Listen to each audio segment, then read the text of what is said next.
Black Star Network is here. Hold no punches. I'm real revolutionary right now. Black power. Support this man, Black media. He makes sure that our stories are told. Thank you for being the voice of Black America, Roland. Stay black. I love y'all. All momentum we have now, we have to keep this going. The video looks phenomenal. See, this difference between Black Star Network and Black-owned media and something like CNN. You can't be Black-owned media and be scared. It's time to be smart. Bring your eyeballs home. You dig?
Today is Monday, October 10th, 2022. Coming up on Roland Martin Unfiltered, streaming live on the Black Star Network. Oh boy, racism in Los Angeles, where 3 city council members and a top labor leader are caught making racist comments. One of them has resigned as a city council president, yet she still remains on the city council. Calls are flooding in for all 3 of them to resign, including the labor leader. We will talk with folks in Los Angeles about this growing controversy. An old audio clip of Georgia's Governor Brian Kemp talking about minority voters resurfaces. We'll look at what's happening in Georgia as one county just dismissed 22,000 voter registration challenges. Nse Ofot, CEO of the New Georgia Project Action Fund, will help us examine what's happening in Georgia. Again, folks, lots of news today. Fox News, they dedicated more than 2.5 hours of coverage praising Kanye West. Well, that was before he made anti-Semitic remarks. Oh, we're going to break all of this down, and oh, you know I'm about to have some fun with, yay, Netflix's Monster, the Jeffrey Dahmer story, is one of the streaming service's highest viewed shows, but it's getting a lot of negative backlash from folks in the LGBT community. Also, including why Christopher Scarver killed him. Dr. Cleo Monago, the chief advisor of Black Men's Exchange, will explain why the series is whitewashed in our Fit, Live, Win segment. Fitness trainer Asia Johnson will be here in studio to give us some practical tips on how to stay fit as the temperatures drop all around the country. Y'all, it is time to bring the funk on Roland Martin Unfiltered on the Black Star Network. Let's go. He's got it. Whatever the biz, he's on it. Whatever it is, he's got the scoop, the fact, the find. And when it breaks, he's right on time and it's rolling. Best believe he's knowing.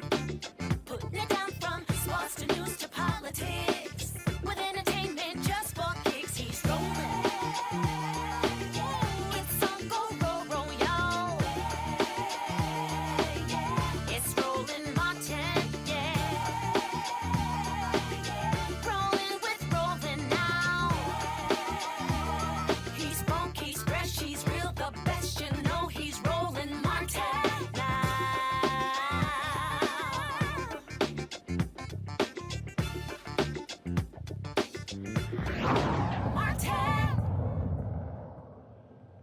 All right, folks, we are 30 days out from the election, and we have continued to see lots of focus on voter suppression, the impact of that. Of course, Republicans changed a number of laws all across the country after the big lie in 2020 when Donald Trump was like, oh my God, I lost the election, it was rigged. No, you got your ass whooped. But they did change laws in Georgia, in Texas, in Florida. We can go on and on and on.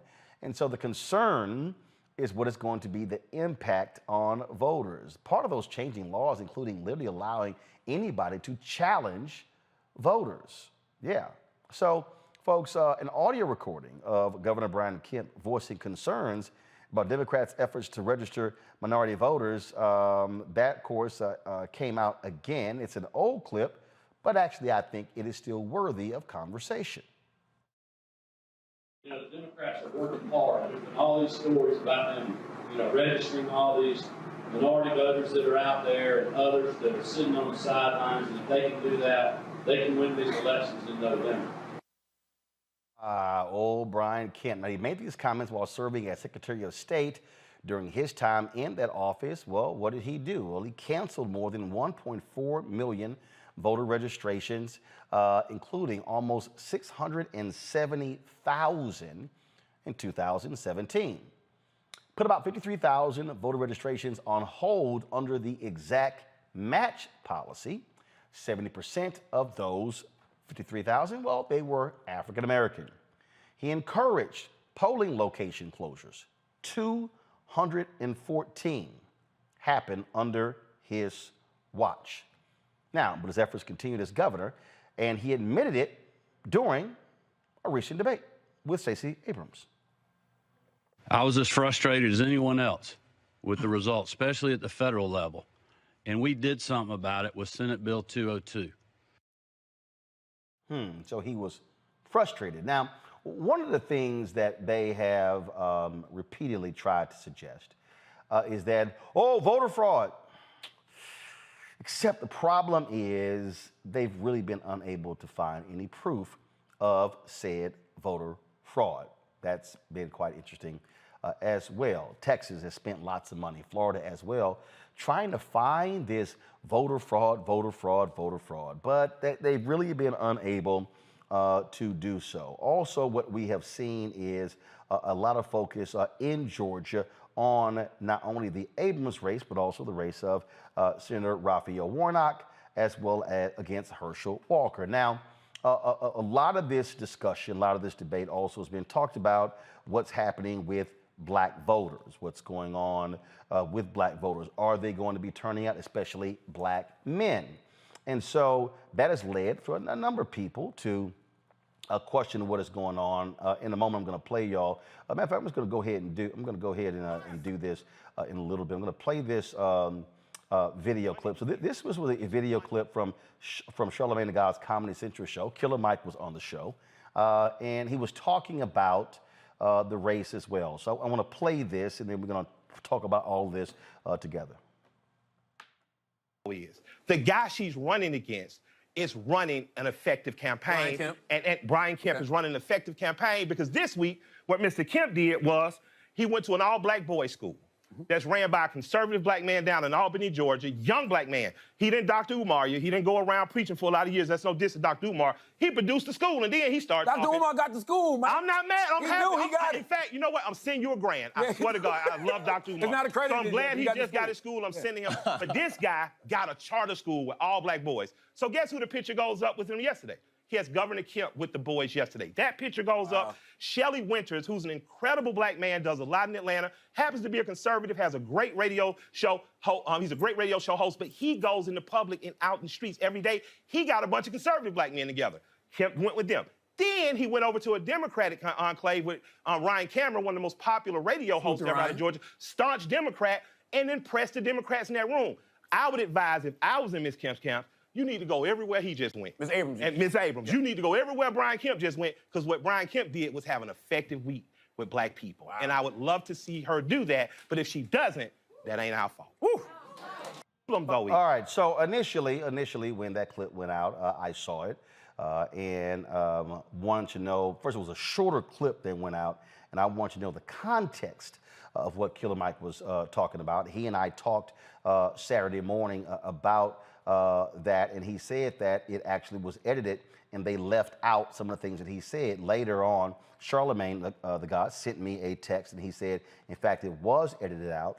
And so therefore, what he wanted to do was he pushed them to actually get that out. And so that's what happened. Now, the Abrams folks were very quick to respond to what you heard there. And so they dropped this ad on their social media with regards to what Brian Kemp had to say. Watch.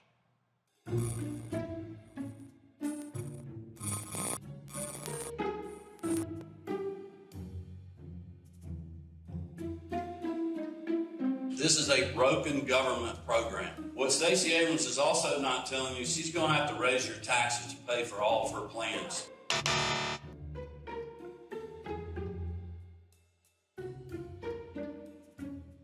We've got to deal with the workforce housing issue, and we are. I focused on affordable housing.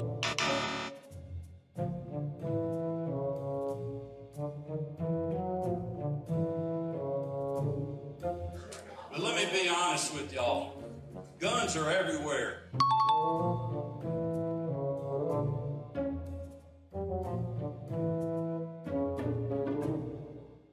And look, he's at Midtown. I don't know why they moved.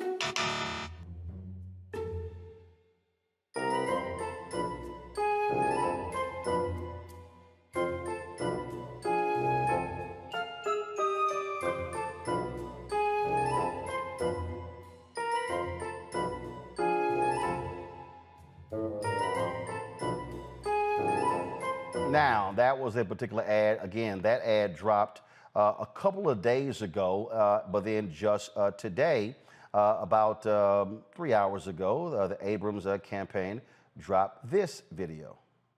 You've been hearing a lot of lies about me, again, and you deserve a break. not just from the nonsense, a break from the drain on your wallet and the worry in your heart. I'll use our $5 billion surplus to put more money back in your pocket and invest in the basics: education, healthcare, housing. Brian Kemp, he looks out for himself and people like him because that's how they've always done things. I'll never be part of the old boys club, but that's okay. I'll be too busy working for One Georgia, where we all thrive. All right, Nse Ofot, she's the CEO of the New Georgia Project Action Fund, joining me now from Atlanta. Glad to have you back on the show. Let's first talk about what is happening with these voter challenges, this idea of they can challenge anybody. Now, last week, the Gwinnett County Board of Elections dismissed challenges to around 22,000 residents, and they were conservative folks, tried to challenge, saying these people somehow were, registrations were invalid. Now, the county commissioner, Kirkland Caton, says MAGA groups are not going to prevail in the challenging of people's registrations all across Georgia.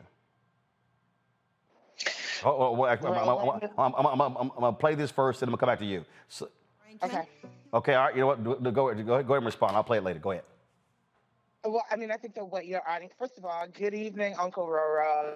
I heard that in your intro song, and I am obsessed. What people need to know is that Gwinnett County is the largest and most racially and ethnically diverse county in the southeastern United States. It's the second largest county in Georgia. The presidential election, the 2020 presidential election, the margin was just over 11,000 votes. The original attempt by these MAGA groups was to purge or challenge the voter registration of 38,000 Gwinnett County voters. That's over 3 times the margin. Georgia is legitimately America's newest battleground state. It is America's newest swing state. And so Senate Bill 202 was absolutely designed to put Republican thumbs on the scale, that they have given themselves all the tools that they need to overcome the results of elections that they do not like. And it is deeply problematic. It's unconstitutional. And it is hypocritical. Like the governor, our current governor, in the debate clip that you showed, said that he was concerned about the integrity of the 2020 elections. But they also got on the phone with the president of the United States and said that the Georgia elections were fine, that these were the most secure elections in Georgia history, and they have continued to stand by the results of the elections. So if the elections were conducted in a manner that was fair and that was in accordance with all of our federal and state laws, and you stand by the results of the elections, why would you then join with the MAGA crowd to pass Senate Bill 202 that changed over 50 of Georgia's election laws, including this challenge anybody, anywhere, at any time law provision that we are seeing play out right now with 30 days before the election? See, and that's the thing that I think people have to understand. What the Supreme Court said was, when they gutted the Voting Rights Act, well, we've seen how things have gone so well, the increase in black voter turnout. Well, that was because we had the Voting Rights Act to stop a lot of these shenanigans. And since that decision is Shelby v. Holder, we have seen Republicans do all they can to try to stop folks from voting, trying to use every legal means as possible. We still see the games being played. And then people go, well, look at Georgia. They have an increase in people who voted. Just because voters, as Stacey Abrams said when she was questioned on Fox News, she said voter suppression is not about do people actually jump the hurdle. It's the efforts to prevent them from being able to register. That is what the fight has been over. Absolutely. And why are you celebrating people having to stand in line for 5 to 6 hours in order to exercise the franchise? Like, that is not something to be celebrated. I mean, I understand that it makes for good human interest pieces, but I'm actually more interested in removing these artificial hurdles, these artificial barriers that folks have to clear in order to participate in our elections. And I will also say that it takes an extraordinary amount of time and money and energy and attention for voting rights groups like the New Georgia Project to continue to make sure that Black folks show up, that young people show up in spite of these attacks on the vote, the right to vote. When we talk about also what's happening there, I mean, give us a sense of what you are hearing. I mean, we are seeing all of these stories talking about where Black men are. And I keep reminding people that the two largest voting blocs of the Democratic Party, Black women 1, Black men 2. So this notion that somehow Black men are not voting is absolutely crazy. But there is an effort by Republicans to try to peel off 3 to 4, 5 percentage points of African American men in various places. And one of the areas that is a huge, huge issue that I keep trying to remind people is immigration. This notion that somehow jobs being taken. I've heard this. This ain't a recent thing. I mean, I remember when I had my radio show on WVON in Chicago in 2006, 2007, 2008. I heard that when immigration came up, it was a volatile issue among African Americans. And so I think a lot of people need to understand that we got to stop making these, blanket statements with regards to how Black men are voting, but also understand the misinformation campaigns targeting African Americans, especially Black men. Again, GOP efforts to peel off certain points and understanding how potent immigration is an issue. What are you seeing and hearing on the ground there in Georgia? Yeah, I mean, I would tell you this, that immigration is not even top 5 for Black folks in Georgia, including Black men in this moment, that it is definitely wages and jobs. Overall, the cost of living. A lot of time in the great state of Georgia, particularly in Atlanta. And one of the consequences, the reversal of the Great Migration, is that these people from New York and DC, the states are coming in Atlanta and Georgia, cost and landlords and developers are taking advantage of that. So the cost of living, the cost of housing, healthcare, and access to quality healthcare. Hospitals are closing all over the state of Georgia, with people still dying from COVID, people still fighting cancer, people still have strokes, people are still having babies, and we have hospitals closing all over the state, including in Atlanta. The other thing is gun safety and gun violence are deep concerns for people. I think that we start to see some age differences when we look at criminal legal reform for younger Georgians, particularly voters under the age of 18 to 34. And so those are the issues that are at the top of the list. But we've seen immigration be used as a wedge issue. Hell, charter schools as the wedge issue. Reproductive rights and access to abortion and bodily autonomy, a wedge issue. And I'll be honest, I love it. I love that Black men are getting the mic and getting an opportunity to communicate to America what their political priorities are and what they want to see from Georgia. I love that Black men demonstrate how sophisticated they are with their analysis. The idea that because somebody is a celebrated football player from our state doesn't automatically mean that they're going to get. I mean, I will take umbrage a little bit with the clip that you from a specifically about the idea that Brian Kemp in the first week of October, within a month of the election, running around talking to folks as if Leader Abrams has not been doing that for the better part of a year is challenging to me. They say there's some folks who think that the white man's ISIS holder. And this feels like an instance where we need to be looking critically at what is performing an interest in Black people and Black priorities and the priorities of Black entrepreneurs and Black families and the people who actually are deeply invested in the priorities of Black families and Black entrepreneurs and Black men and Black workers. Again, showing up to someone's community, showing up to a charter school 30 days before an election does not an ally make, does not an advocate make, and it doesn't make me think that you give a damn about my community and the things that we care about. All right, then. Again, 30 days before this election, a lot of things to do, and we certainly are going to be seeing what is happening with regards to that. So we certainly appreciate it. Thank you so very much, Nse, for joining us. Take care. Thank you. All right, folks, before now understand, tomorrow is the last day to register in Georgia. And so don't forget that. Early voting starts on October 17th. Sorry about the internet, dude. It's all here. So here are the deadlines, folks. So let's pull the deadlines for some other states as well, so you understand what is happening. Of course, Rhode Island, the deadline to register on mail or in person was October 9th. Alaska, the same.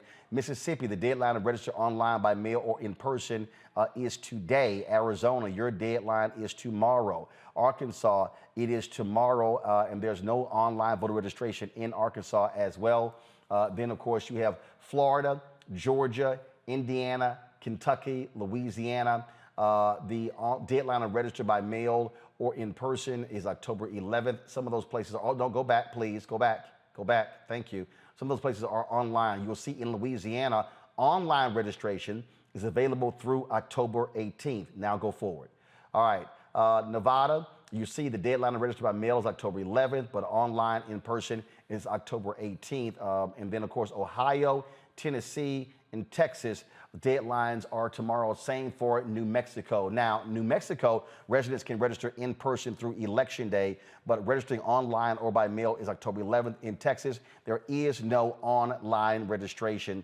And let's go to the next one, please. South Carolina, of course, deadline to register in person is already passed, but you can still register by mail up to tomorrow. Must be postmarked by midnight. Missouri is October 12th. Then Idaho the 14th, New York the 14th, and North Carolina is the 14th as well. Let's go to my panel now. Dr. Julian Malveaux, Dean of the College of Ethnic Studies, California State University, LA. Dr. Amakongo Dabinga, Professorial Lecturer, School of International Service, American University.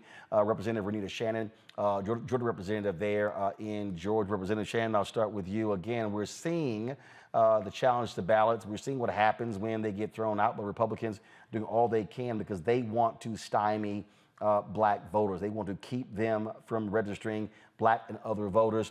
And you also see what is happening when it comes to, competing for Black votes. What Brian Kemp is trying to do, what he's trying to do, frankly, is ensure you don't have that 94% that Stacey Abrams got in 2018. Recent polling data shows that 80% of Black Georgians are supporting Stacey Abrams. That simply is way too low for her or Senator Warnock to win. That number has to be minimum 88%, but it has to be over 90%. Yeah, so two things, you covered a lot there, and two things I want to point out here.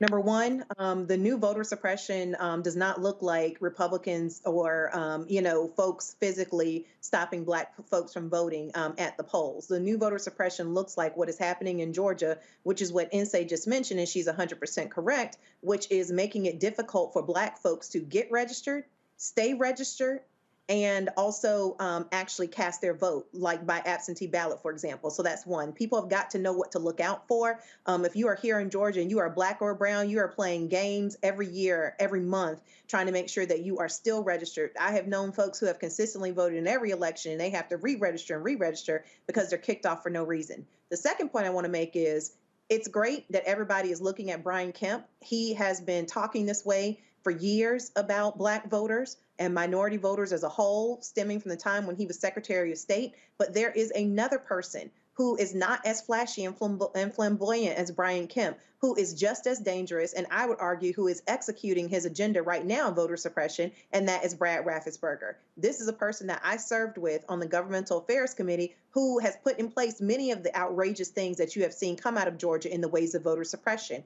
For example, not being able to give folks water while they wait in line, these long lines that are only turning up in Black and brown communities to vote. He is somebody who is currently up for election again for Secretary of State. We have a great candidate, But the problem that we've seen is that CNN, MSNBC, and mainstream media has made this man a hero because when Donald Trump called him and asked him to basically go to jail for him by finding him 11,000 votes, he said no. But this person is very dangerous. And if you do not like what Brian Kemp is doing in Georgia to suppress Black and brown votes, Brad Raffensperger is a person you also need to keep on your radar because he is the one who is actually executing Brian's agenda. Omakongo. I really think at the end of the day, it's really frustrating to see all of this talk out there about how Black people are not out there supporting Stacey Abrams like they should. The fact of the matter is, like you said, we got to get it up to 88, 90%. And to be quite honest, these comments by Killer Mike and others, they're not helping the cause. And the fact of the matter is I saw Stacey Abrams on another program say, look, we've been in the Black community doing over 50 events. And Stacey Abrams has made her entire career over helping people within the community. I've never seen an election where there are two candidates who are so different in terms of their level of qualifications. So really, at the end of the day, as Representative Renita was saying, the media's got to do a better job in telling the truth about what's going on in Georgia. Brian Kemp, we've known from the beginning that he was fraudulent in terms of what he was actually trying to do. And that audio that you played in the beginning clearly showed it. And this is really a test right now to see if our institutions are going to hold up. But I'm concerned because we have a guy who should have never been governor in the first place because he was a Secretary of State running that election that he was participating in. And so Georgia has shown how corrupt it can be, and it has shown that it's going to continue to go further to be more corrupt to prevent what Stacey Abrams is doing. But really, at the end of the day, Stacey Abrams is not failing, and Renita and Nse and everybody who's down there doing this work and the brothers down there, because they turned that state blue in the last election, and we are making more and more progress, but we can't take our foot off the pedal right now. We need to build up more momentum now, less than 30 days before the election. Julian? Stacey Abrams is a winner, and she's a star. But I do and I don't know why Killer Mike's political opinion is relevant to anything, just saying. But moving on, I just think that there has been a lot of negativity, but from what I hear from Georgians, and I could be right, I interviewed an older person, this brother who's in his 80s, civil rights veteran, and he said that her door knocking is not what it could be, that there's a lot more GOTV, GOTV that they should be doing. And, this is an older person who had no axe to grind and support Stacey. So while we all support her, think the dirty tricks are dirty, we, like everybody's grandma used to say, you have to work twice as hard to get half as much. We're going to have to work to get those votes for Stacey Abrams. We are going to have to work to get those votes. And, that's where it is. And Brian Kemp is a crook, by the way. All right, folks. Hold tight 1 second. We come back. Racism on the Los Angeles City Council. Comments captured on audio has sent shockwaves all throughout the city. There have been demands for the resignation of 3 of the council members, as well as a labor leader. We'll break this thing down and show you statements that have been coming in from the current mayor, Gil Garcetti, from Karen Bass, Congresswoman Karen Bass, who is running for that position as well, and so many others. It is shocking, stunning comments that were captured that not just focus on racist comments regarding the Black son of a council member, but also their efforts to limit Black political power in Los Angeles. Wait till we tell y'all, and you will play for you what was said. Download the Black Star Network app, folks, on all platforms: Apple phone, Android phone, Apple TV, Android TV, Roku, Amazon Fire TV, Xbox One, Samsung Smart TV. Also, join our Bring the Funk fan club. Every dollar you give goes to support the show and what we do. Our goal is to get 2,000 people this month giving at least $50 to raise $100,000 to meet our year-end goals. Of course, your dollars make it possible for us to do what we do. Send check and money orders to P.O. Box 57196, Washington, D.C. 20037-0196. Cash App, $RM Unfiltered. PayPal is R Martin Unfiltered. Venmo is RM Unfiltered. Zelle is Roland@RolandSMartin.com. Roland@RolandMartinUnfiltered.com. If you are watching the show on all platforms, YouTube, hit the like button, y'all. Same thing with Facebook, Twitch, Instagram, all of those. Hit the like and the share button. All it takes is you to hit it. It's free. It don't cost you nothing, so it ain't that hard. And so we should easily by now be more than 1,000 likes on all the platforms. And also, be sure to get your copy of White Fear, How the Brown of America is Making White Folks Lose Their Minds. You can get it everywhere: Ben Bella Books, Amazon, Barnes & Noble, IndieBound Bookshop, Chapters, Books A Million, Target. Download an Audible or order from your favorite Black bookstore. We'll be right back.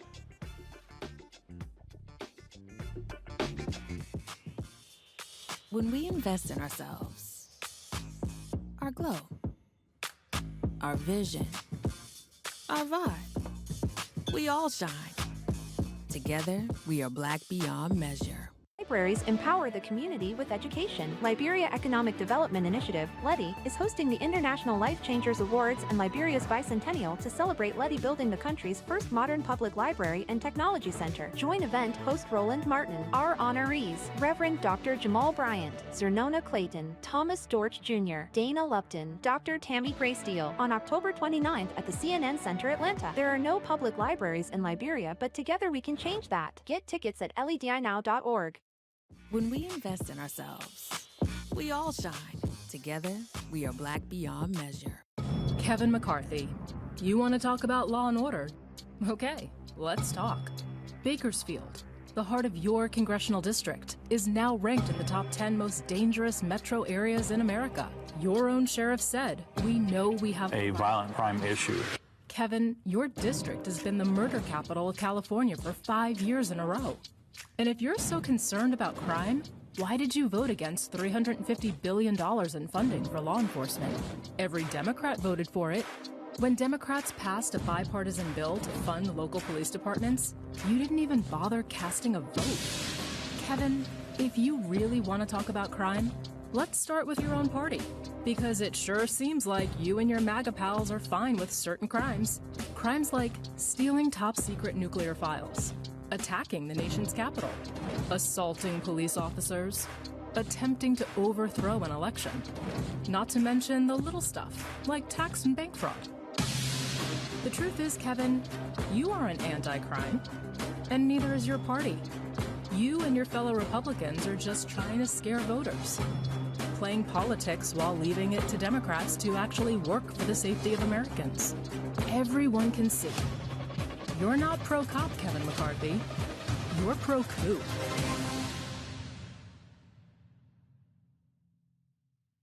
Hatred on the streets, a horrific scene, a white nationalist rally that descended into deadly violence. White people are losing their damn minds. As an angry pro-Trump mob storms the U.S. Capitol, we've seen shooting. We're about to see the rise of what I call white minority resistance. We have seen white folks in this country who simply cannot tolerate black folks voting. I think what we're seeing is the inevitable result of violent denial. This is part of American history. Every time that people of color have made progress, whether real or symbolic, there has been what Carol Anderson at Emory University calls white rage as a backlash. This is the rise of the Proud Boys and the Boogaloo Boys. America, there's going to be more of this. Here's all the Proud Boys, guys. This country is getting increasingly racist in its behaviors and its attitudes because of the fear of white people. The fear that they're taking our jobs, they're taking our resources, they're taking our women. This is white fear.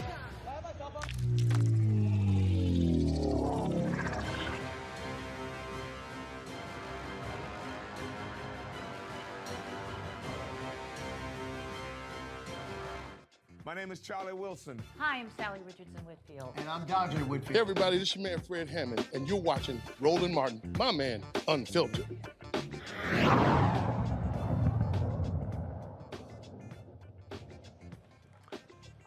In California, the LA City Council president resigned today following backlash over racist comments that she made. Now, she resigned as council president, but not from the city council. This audio was posted on Reddit. It has led to an explosion there in the city, and folks all around the country are demanding all three council members and a major labor leader resign. Listen to this. All the, folks like with us going, he did call me. He wants to have breakfast with me. What's taking him so long? I haven't. I just said, hey, we need to talk. You supported him from the... All right, don't worry, I got you. So you'll start seeing them line up. Isaac was the first. Now, folks, the conversation from October 2021 was council members Gil Cedillo, Kevin De Leon, and LA County Federation of Labor President Ron Herrera, in addition to the city council president. As well. So here's the deal, folks. So they were having this conversation, and they were talking about a number of issues, redistricting. Then it got real personal, talking about one council member who has a black son, also what you do about the district of Councilman Mark Ridley Thomas, who was indicted on corruption charges, and also holding on to black power, holding on to political power. Now, folks, this thing has just exploded. And the comments about the adopted son of Councilman Mike Bonin caused him to react as well. Check it out. It's like the oddest thing. It's a Jackie Brown on this float, and then there's this white guy with this little black kid who's misbehaved. Este niño has they're not even, they're not doing, the kid is bouncing off the effing wall on the float, practically tipping it over. There's nothing you can do to control him. Parece changuito. And I'm just like, oh my gosh. They're raising him like a little white kid, which I was like, this kid is a beat down. Like, let me take him around the corner and then I'll bring him back. Yeah. ¿Se me entiendes?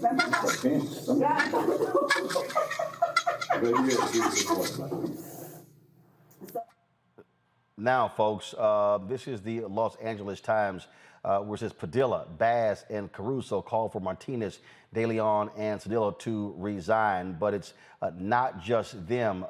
Different labor organizations, they are calling on President Ron Herrera of the LA County Federation of Labor to resign. My understanding is that the AFL-CIO is giving him until Thursday to do so, or he will be fired from this. And so that's what sources are telling me as well, folks. Again, when you look at the statements that are coming out, it is very clear that folks understand that this simply cannot happen. This is the statement that came out from Karen Bass, where she talked about LA moving in a new direction. Go to it, please. And then when she devoted her life to it, she specifically calls for them to step down. Now, initially, Gil Garcetti, his initial statement was this: we don't call for this. It was very bland. He did not call for them to resign. Rick Caruso did not call for them to resign. So a number of people have been dancing around this issue, initially by saying, oh, the right thing must be done. We don't tolerate this form of racism. That was it. And they have been called out. Now they've switched past and now understand, look, that ain't good enough. And so it is increasing. And so I wouldn't be surprised if these three, I doubt very seriously they can last through the end of the week. But we'll see. Joining me right now is Erica Smith. She's a columnist with the Los Angeles Times and a culture critic. Also joining us is Jasmine Koenig. Glad to have both of you. Jasmine, I want to start with you. I've been looking at your Twitter feed, looking at how you going after many of these Democrats, making it perfectly clear. Because I'm going to bring in the Ed Buck situation, because your deal, they were real quiet on Ed Buck until you and others kept hitting them saying, oh, y'all want to be quiet? And the dance around this in the last 24 hours has been real interesting. How initially, yeah, do the right thing. We condemn these comments, but short of calling for resignation. Martinez resigns as council president, but she's still on the city council. She has not stepped down. It's just your thoughts on how Democrats in California, in LA, Los Angeles, LA County, and the state are trying to do a cute little dance, but not challenging these three, saying y'all got to go. Right. So let's be clear. First of all, Democrats are always talking about meeting the moment. I'm waiting for them to meet this moment. I am a former special assistant to the previous LA Council council president. I am an elected member to the LA County Democratic Party, so I am a delegate. So I have a really unique perspective in all of this, having worked at City Hall, but also being a part of the Democratic Party. And I find all of this very, very troubling, because you have labor as well as our political leaders. And let's be clear, Roland, if a Black elected leader, or let's say even a Republican, had been caught making disparaging and racist remarks about any group of people, they would spare no time in calling for their resignation. And it's absolutely ludicrous to me that folks are tap dancing around this. They can't seem to quite find the right words to get out of their mouth. This is a you know what or get off the pot moment. This is not a I'm going to sit on the fence moment. You either stand by racists or you don't stand by racists. And for the Democratic Party, because these are all Democrats, for the Democratic Party to take their time, my party, I haven't seen the LA County Democratic Party say anything. The California Democratic Party did a thoughts and prayers like statement, but did not call for anyone to be to resign. That is absolutely ridiculous. Either folks are with us or they're not. And I will always be a proud member of the Black. Erica, again, yesterday, late yesterday, as Jasmine said, lots of thoughts and prayers were being offered. Then all of a sudden, this morning, it was more heat and more heat. And then you begin to have organizations weigh in. You begin to have the Nurses Association weigh in. I mean, we can start talking about all different people who started weighing in. And as that intensity increased, then all of a sudden it was, oh, I better read the tea leaves. Let me just jump on this resign train. Otherwise, I'm going to get criticism.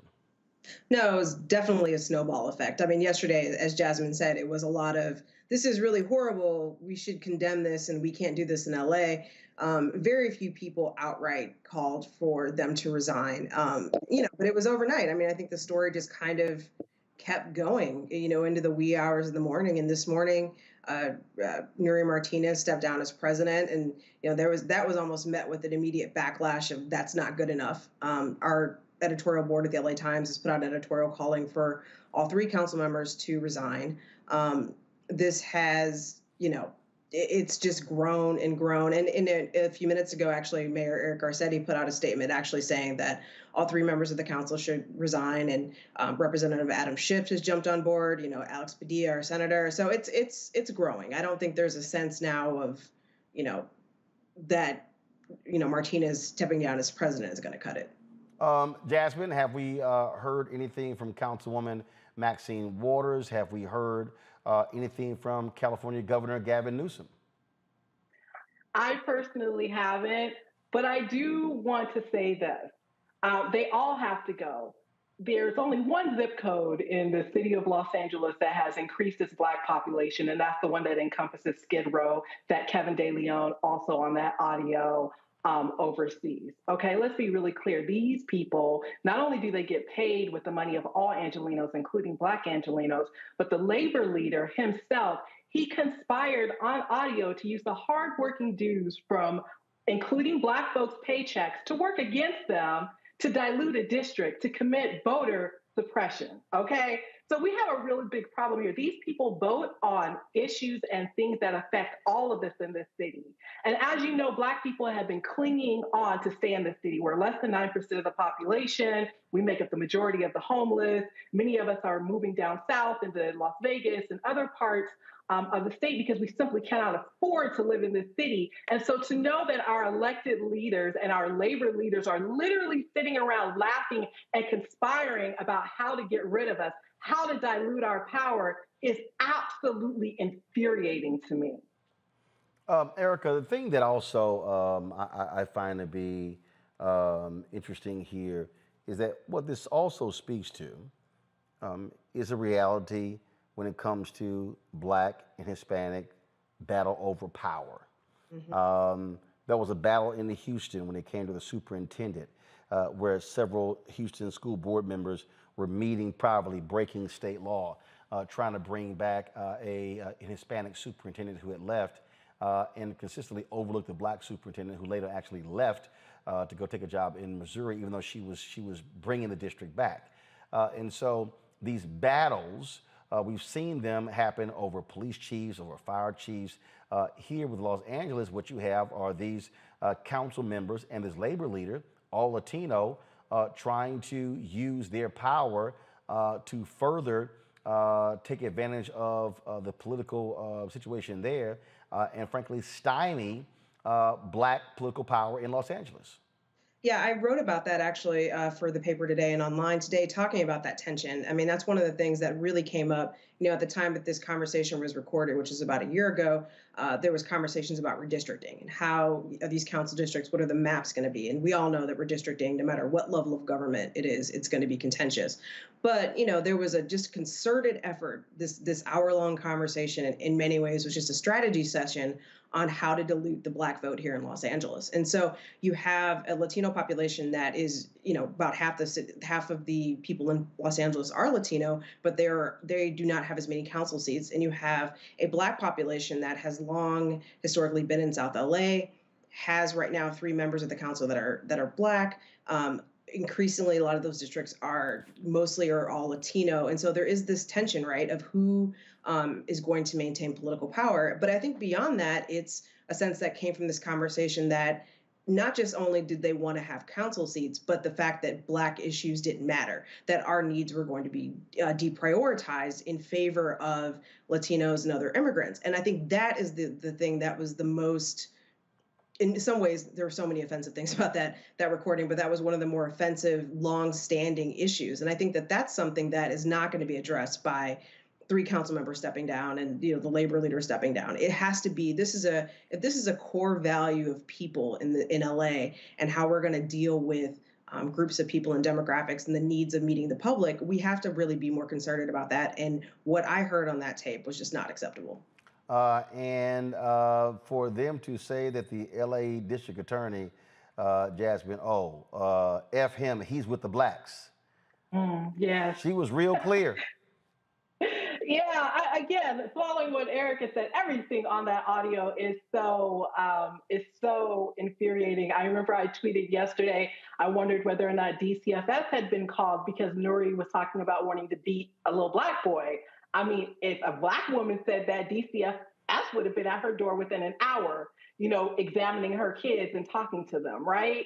So, there are a lot of, it's like I said, it's so infuriating because these are the people that make the ordinances, that set the policies. Interestingly enough, I was talking to someone today, reminding them that it was Nuri Martinez that sort of spearheaded the ordinance around not being able to protest at their houses, right?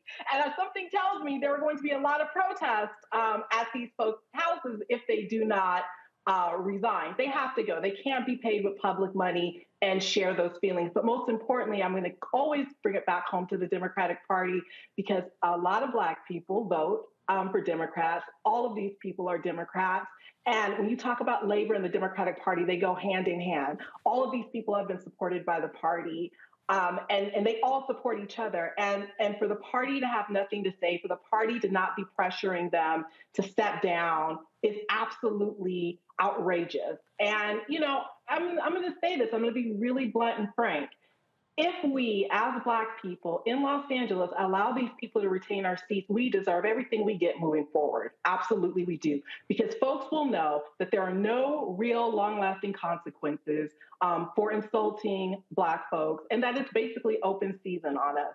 There is a reason why these districts have smaller and smaller numbers of Black people in them. It's because of people like Nuri and Gil and Kevin and Ron and the conspiracy. This is just something that was caught on audio. These conversations, these backroom deals happen all the time, and they have been happening for quite some time, which is why our numbers continue to go down in this city. And so we have to see some real change here. And this is going to be a real difficult conversation for a lot of people, but we're going to find out who are the hypocrites.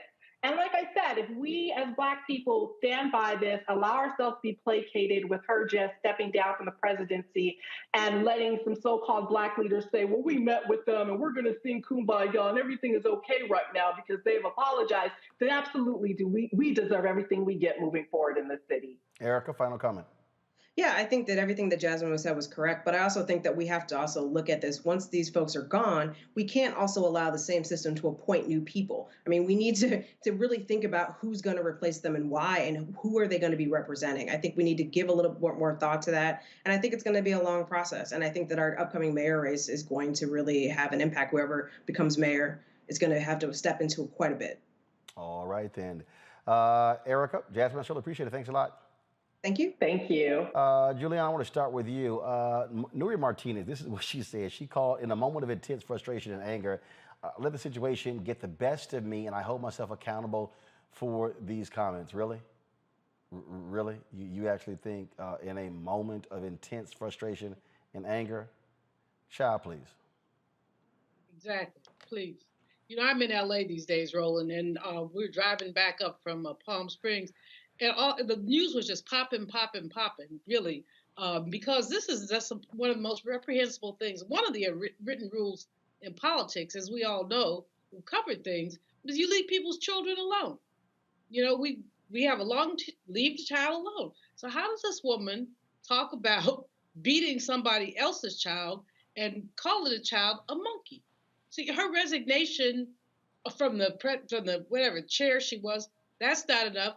Her resignation from the council is not enough. The question that I think Erica raised in the last segment, Roland, is how do you prevent this from happening again? We're really dealing with issues of structural racism that nobody wants to talk about, or anti-Blackness that nobody wants to talk about. And so you hone down on the individual when the issue is systemic.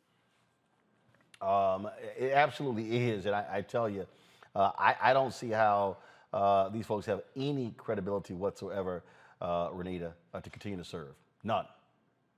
Yeah, this incident cracks open two conversations that we've needed to have for a very long time. Number one, as I always say, that racism is bipartisan. So there has been ongoing racism, systemic and otherwise, in both parties. And Democrats have got to get serious about realizing that we have just as much racism as the Republican Party. It just looks different. It's undercover, it's in back rooms, and it's on hot mics like this incident. The second thing is racism within organized labor. I've had many friends who have been staff for organized labor, organizers for organized labor, and they have talked about the ongoing racism that they face while everybody's supposed to be getting together as workers and coming together to fight for workers as one collective identity. That is not what we're seeing. We're seeing racism, go in and out of the organization, and racism come into play when you think about who can be promoted within the organization. And so I'm really disappointed that AFL-CIO is even giving the labor leader till the end of the week to resign or be fired, because what is the point of that? Are you trying to allow him to resign so that he can keep some type of future benefits like retirement or something like that? He should have been fired already. I mean, you've got the proof. This is his voice. He's not disputing it. What's the point of letting it go on for a week? And so this is some of the sneaky, ways that people are able to avoid accountability. It looks like allowing people to quit. The other thing that it looks like is the president just saying, well, hey, I'll do my own accountability and I will, step down as chair, but I'm still going to remain as a city council person, knowing that they will still have the power. So I hope that the folks in that area will come together and say that this is not enough. All three of them have got to go. And then I hope that they are really great candidates ready to step up and run, because it's one thing to get rid of these folks, and you absolutely must, but that community has got to be ready with folks identified who can fill these seats and really be for the community. Makongo? I think that this situation is unfortunate on many levels. I mean, there have been so many instances of Black people and the Latino community coming together to work for so many issues, going back to the civil rights movement, and just so many areas.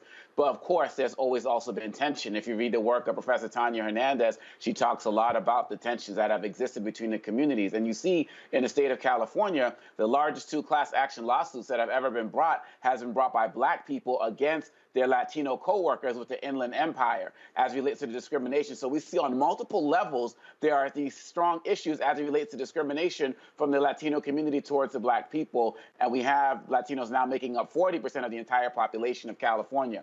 So really at the end of the day, Roland, everyone's talking about how they need to go. And I believe that as well. But I'll tell you that I'm a little bit concerned in this kind of no apology type culture that we live in. It's really going to come down to their constituents. What do their voters say who live in their districts? Are they going to say, yeah, everyone's not perfect, everyone makes mistakes, and still keep these guys in? Because if that's the case, as Representative Renita was saying, we're no different than a Republican Party. So really, at the end of the day, they have to go, but the people on the bottom got to be the ones to call them out. Because, I mean, Martinez, she even endorsed Bass back in August, right, just playing the game. So really, at the end of the day, we need more accountability. And this is why Dr. King said, on many levels, these white liberals and people within Democratic parties can be just as bad as these racist Republicans, because their lack of inaction and inability to call out stuff and really make the calls that need to happen when stuff hits the fan. Well, we certainly are going to see what is going to happen next in Los Angeles. Again, I doubt very seriously that these folks can actually survive through the weekend as a result of these comments. I think the pressure is going to get ratcheted up, and so we'll certainly see what happens there. All right, folks, hold tight 1 second. When we come back, We're going to talk about Netflix's Jeffrey Dahmer special. A lot of people are pissed off. They also made a change that the LGBT community was demanding, but you got some black people who are like, hold up, don't y'all be running away because the white gay folk was sitting here killing black people and eating them. We're going to talk about that next. And also some details about this piece that Cleo Monago has, because he actually corresponded with someone who was involved in this. So we'll tell you about that. Also, I'm going to talk about Kanye West. Y'all see all the more punk-ass folks at Fox News? Oh, my Lord, they were praising Kanye. Oh, he's just so honest. He is just so, he's just so forthright, and I want to hear more. Then all of a sudden, he says, I'm coming after the Jews. Oh. And matter of fact, wait until we show y'all the Fox and Friends segment, where these fools were defending Kanye for some comments he made on Instagram and Twitter, and the dumbasses hadn't even read the comments. Then finally somebody went, this is what he said. He was like, my bad. Yeah. We're gonna show you how stupid those people are. And speaking of racist, Alabama Senator Tommy Tuberville speaking at a rally in Nevada, equating reparations with the people who do crime in the country.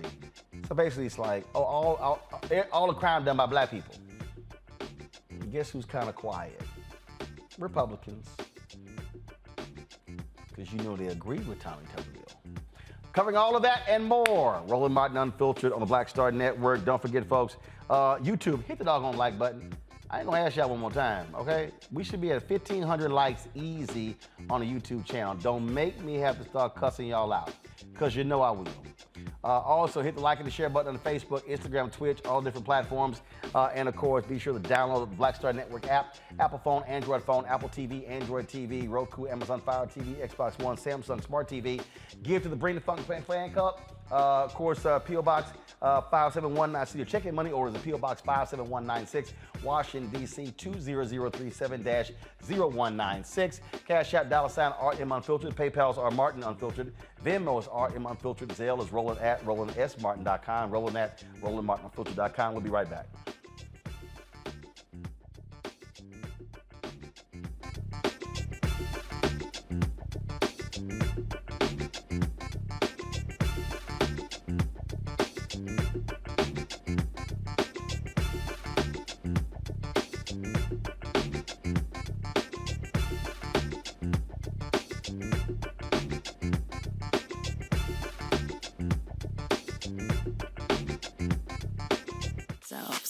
We're investing in what's next for all of us.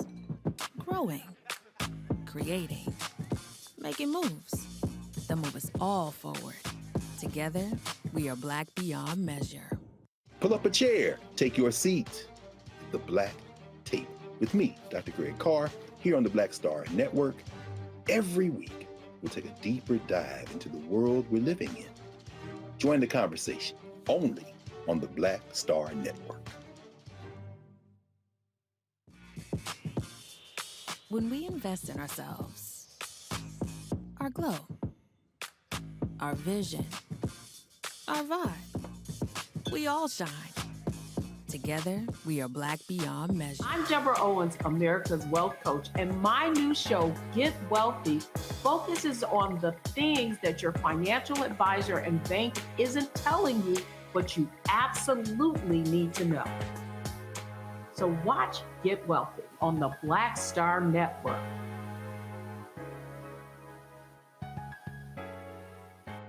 When you talk about blackness and what happens in black culture, we're about covering these things that matter to us, speaking to our issues and concerns. This is a genuine people-powered movement. There's a lot of stuff that we're not getting. You get it, and you spread the word. We wish to plead our own cause too long have others spoken for us. We cannot tell our own story if we can't pay for it. This is about covering us. Invest in Black-owned media. Your dollars matter.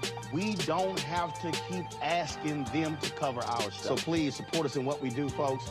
We want to hit 2,000 people, $50 this month, raise $100,000. We're behind 100,000, so we want to hit that. Y'all money makes this possible. Check some money orders. Go to P.O. Box 57196, Washington, D.C. 20037-0196. The Cash App is $RM Unfiltered. PayPal is R Martin Unfiltered. Venmo is RM Unfiltered. Zelle is roland@rolandsmartin.com. You know what's on the ballot. It's not just legislation and policies we believe in. It's democracy. Our democracy. There's a choice on the ballot between freedom and fear, between cruelty and compassion, between chaos and community, between voting or violence. And the end of rights generations have fought for. The extremists have a plan, a roadmap for a nation where your voice is silenced and your vote is a memory, where they count their votes and cast ours aside. That's why this year, this fight, this vote is so important. Register, engage, volunteer, fight back against the disinformation and despair, and most of all, vote, because your vote is all that stands between our future and theirs. How y'all doing? It's your favorite funny girl, Amanda Seals. Hi, I'm Anthony Brown from Anthony Brown and Group Therapy. What up, Lana Well, and you are watching Roland Martin Unfiltered.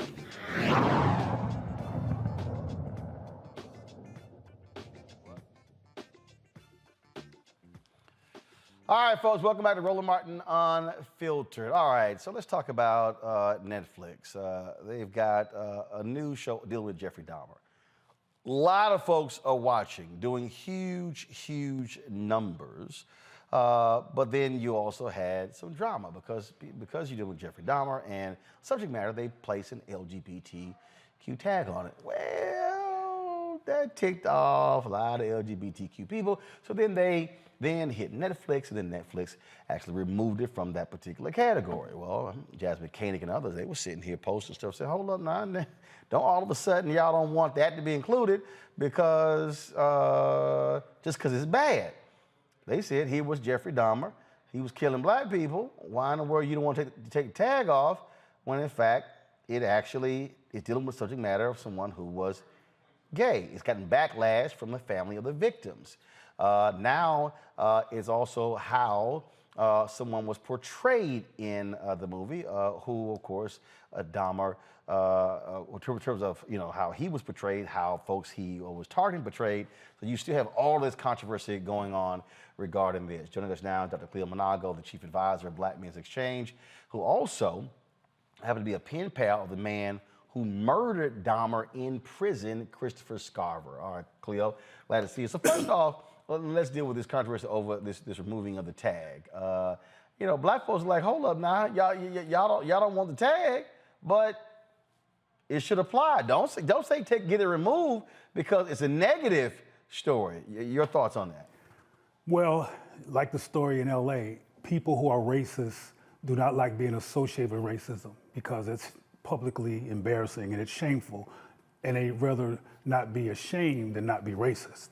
You understand what I'm saying? Mm-hmm. So the white gay community is really good at protecting itself. It's a very powerful community, and it's real good at deflecting critique of it and the rampant racism that's always been in that community. I mean, similar to what happened with the victims of Dahmer, where there were people who were telling on Dahmer before he was finally locked up. Same thing with Ed Buck. They were telling on Dahmer, and the cops were like, yeah, okay, whatever. Not only that, he could have been caught before very early. Yeah. But he was a white male, so he had entitlement. A young Asian boy escaped, but he was delirious because Jeffrey Dahmer had put him under drugs, and they brought him back to Jeffrey Dahmer, who killed him minutes after the cops brought him back. But anyway, getting back to the LGBT deflection of being seen as racist, which is a fish deflecting being in the water, they did the same thing with Ed Buck. They never was a West Hollywood decree or outcry from the city politicians against the murder of black people. It was one last man who finally did not want to be identified, but said something, and then everything added up, and they had no choice. You know, similar to Holtzclaw, you know, who was raping black women left and right. And you were the only person in the whole country when it first started buzzing to talk about it at all. And then the mainstream press didn't cover it at all until it got so far into the courts that they had to say something. So it's the same phenomena. It's the same thing. So, I mean, I keep telling folks that LGBTQ is the homosexual side of white supremacy systemology. It's not just a free rainbow waving phenomena. It's a white phenomena. Let's talk about Christopher Scarver. You sent me an email with regards to this film. Said you were writing him, and so just share with us what you say the film got wrong. Okay. Based upon your relationship with him and your direct conversations with him. Well, yes, I was a pen pal with Christopher Scarver from about 2005, I think, to 2009. How did that happen? I wrote The Prison. So you just said, okay. Now after, so you just, after the fact, you just said, well, let me just write this dude. Well, let me give a little context. I was fascinated by this whole thing when Dahmer was alive, the whole thing occurred. And when I first heard about the murders in Milwaukee, I assumed they were black. They hadn't even said it on the media. They talked about the murders, but they didn't racialize them yet. And as a matter of fact, I got to fights with people who said, you always think about race. I said, these are black men because you don't get away with killing that many people now unless they're not white. Anyway, when he finally got into prison and was alive, I went to Wisconsin. This is before I even heard of Christopher Scarver. I went to Wisconsin to do some research on the whole phenomena, and that's a whole nother story that would take a lot of time. But once Christopher Scarver murdered Dahmer, he also murdered another person. Well, I'm using the word murder because you said murdered. I use the word executed. So I'm gonna use my own phrase. I'm using my own phraseology here. Young in his 20s, he was in his mid-20s, young black male Christopher Scarver executed 2 white men who had been trouble to black men. He murdered, there you got me messing up again. He executed. Don't be blaming it on me, you talking. It's not your fault. Anyway, he executed Jeffrey Dahmer, and then he tipped over to the other side of the room and executed Jesse Anderson. Now, you know who Jesse Anderson was, right? No. Okay, well, Jesse Anderson, also in the same state, killed his wife, called the cops, and claimed that 2 black men were running from his home, and he made one of those drawings made of 2 black men, and then they did a forensic investigation, found that he killed his wife. So he blamed black people. He blamed black people, and what happens in police departments when there's a black fugitive, whether they did anything or not, is that black men are harassed. Black men back in the 90s, up until recently, are killed because white folks are mad about what supposedly black men have done, and they're arrested when they didn't do anything wrong. So Scarver was clear about the fact that Jeffrey Dahmer and Jesse Anderson had ruined the lives of black men. And one of the things that Jeffrey was doing, and he told me this, was Jeffrey would go to lunch and put gravy on mashed potatoes so they can look like black people and put ketchup on them and eat them and giggle. So Christopher Scarver said, no, not under my watch, we're not having this. So he asked, could he go help and clean, because they got cleaning duty. And he said, I want to help, which was nothing that he had done before, but he had a plan. So he did cleaning duty, and he did clean. He cleaned 2 racist, crazy, twisted, murdering white men off the planet. Now, getting back to the Netflix film, what they're doing, and let me preface that with a phenomenon called drapetomania. Are you familiar with drapetomania? No. Okay. Well, drapetomania was discovered by a dude named Dr. Samuel Cartwright in the 1800s, who called black people who ran away from white people or who resisted white supremacy, they were considered crazy. Drapetomania was a legal mental illness diagnosis of black people who ran away or who resisted. And there was treatments. It was usually brutal, beaten, murder, and all that kind of stuff. Well, I bring that up just because just like when David Chappelle didn't take that several millions of dollars and went away, they said he was crazy, that he had lost his mind. Well, getting back to Mr. Scarver, in this film, they make it seem like he had a eureka moment from God and that God told him to do this. They don't even mention the racial piece. Now, when he was 21, he was interviewed and he said, whatever white people do to black people is never just. He had a critical analysis of racism. And he told me himself that he killed them because of what they did to black men, but Netflix doesn't mention any of that. They make it look like, they also mention, like they did with David Chappelle, that he was on medication and that he was taking mental illness. Meaning Scarver. Scarver. And that this whole thing was just him being mentally ill. And you're like, no, he was real clear. No, he was real clear. On what he was doing. I mean, let's look at it logically. The correctional center was full of rapists and murderers. Why would he choose these? What you mean it had nothing to do with race?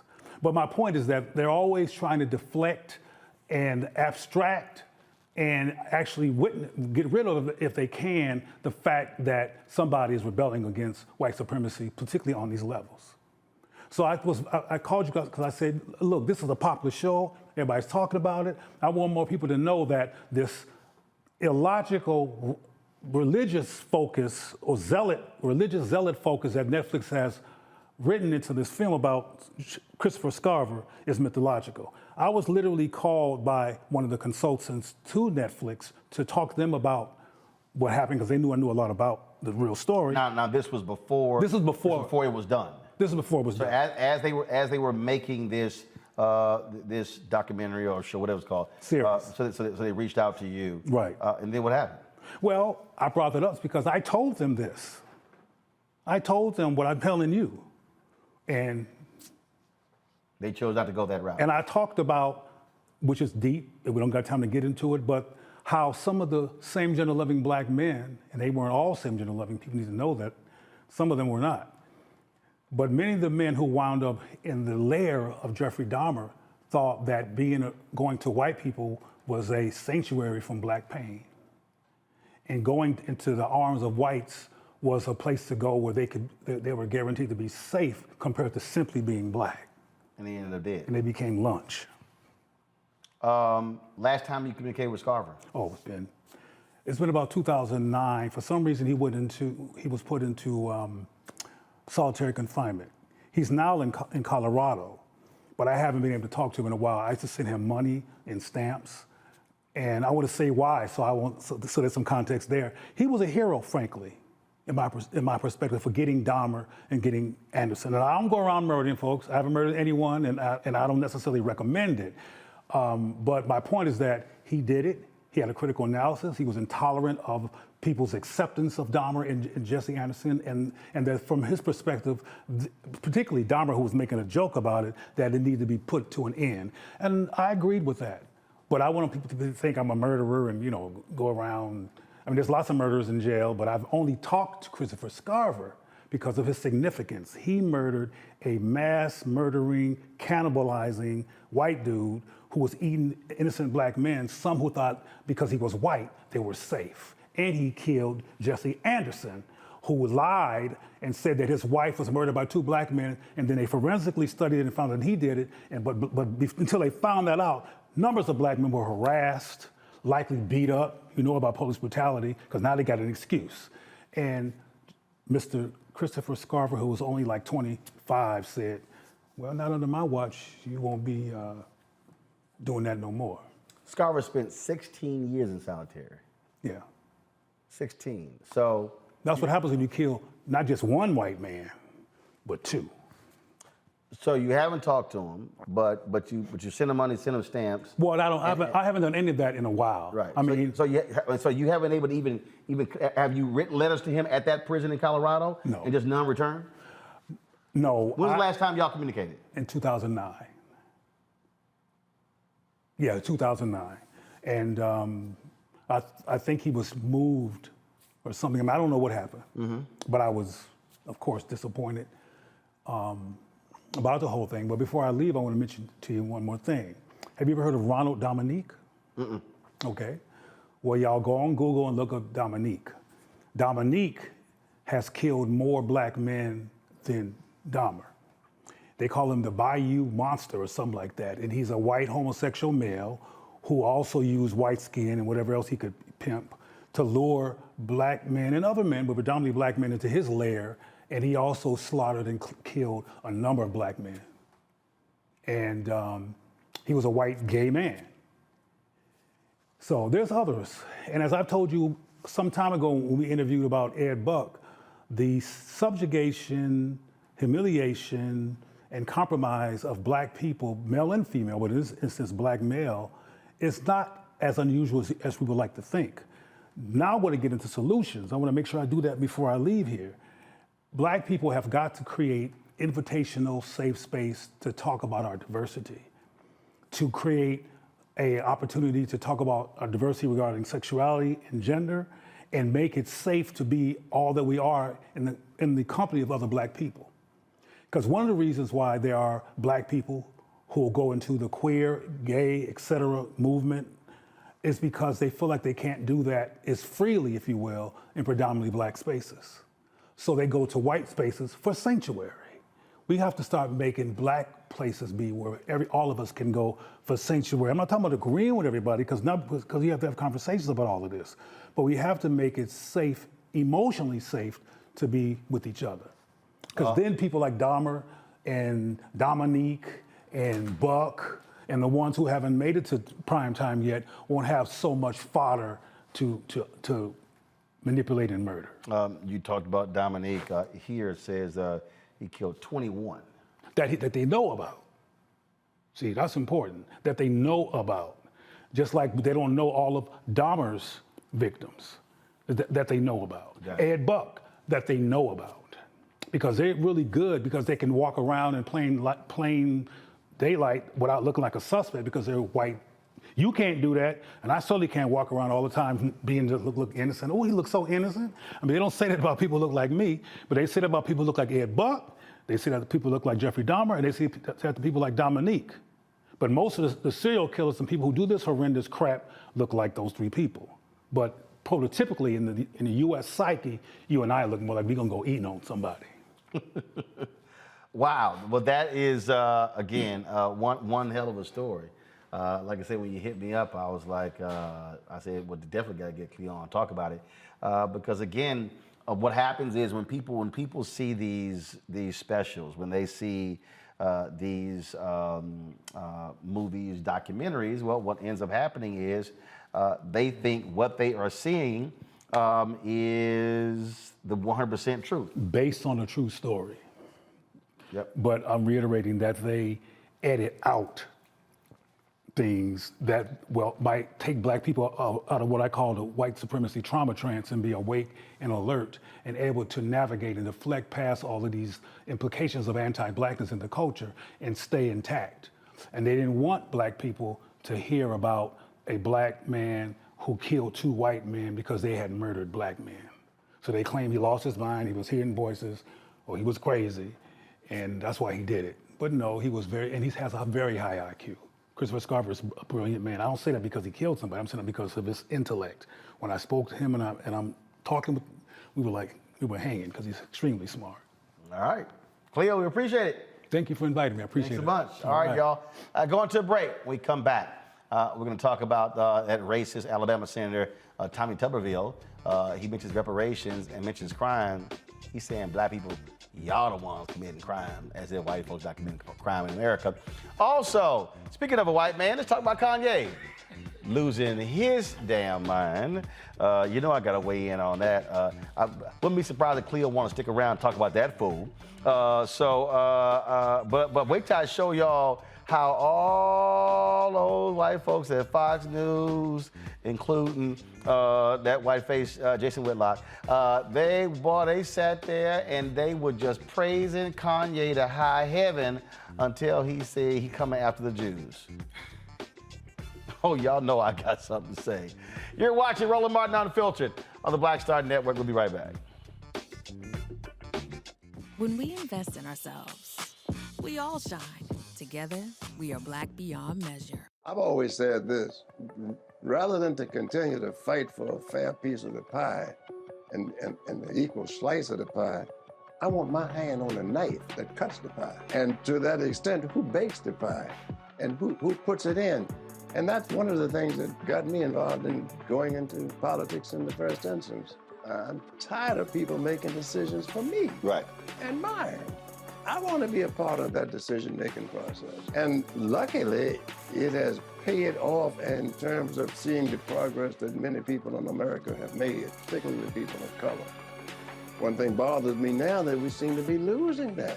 Right. By saying that we've got to be more concerned with other people than those people who were here. We built America.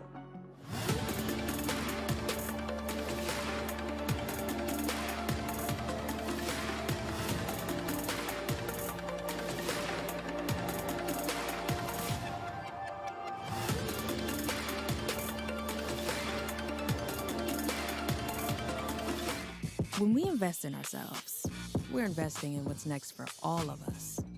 Growing, creating, making moves that move us all forward. Together, we are Black beyond measure. Libraries empower the community with education. Liberia Economic Development Initiative, LEDI, is hosting the International Life Changers Awards and Liberia's bicentennial to celebrate LEDI building the country's first modern public library and technology center. Join event host Roland Martin. Our honorees, Reverend Dr. Jamal Bryant, Zernona Clayton, Thomas Dorch Jr., Dana Lupton, Dr. Tammy Graysteel, on October 29th at the CNN Center, Atlanta. There are no public libraries in Liberia, but together we can change that. Get tickets at ledinow.org. I'm Deborah Owens, America's Wealth Coach, and my new show, Get Wealthy, focuses on the things that your financial advisor and bank isn't telling you, but you absolutely need to know. So watch Get Wealthy on the Black Star Network.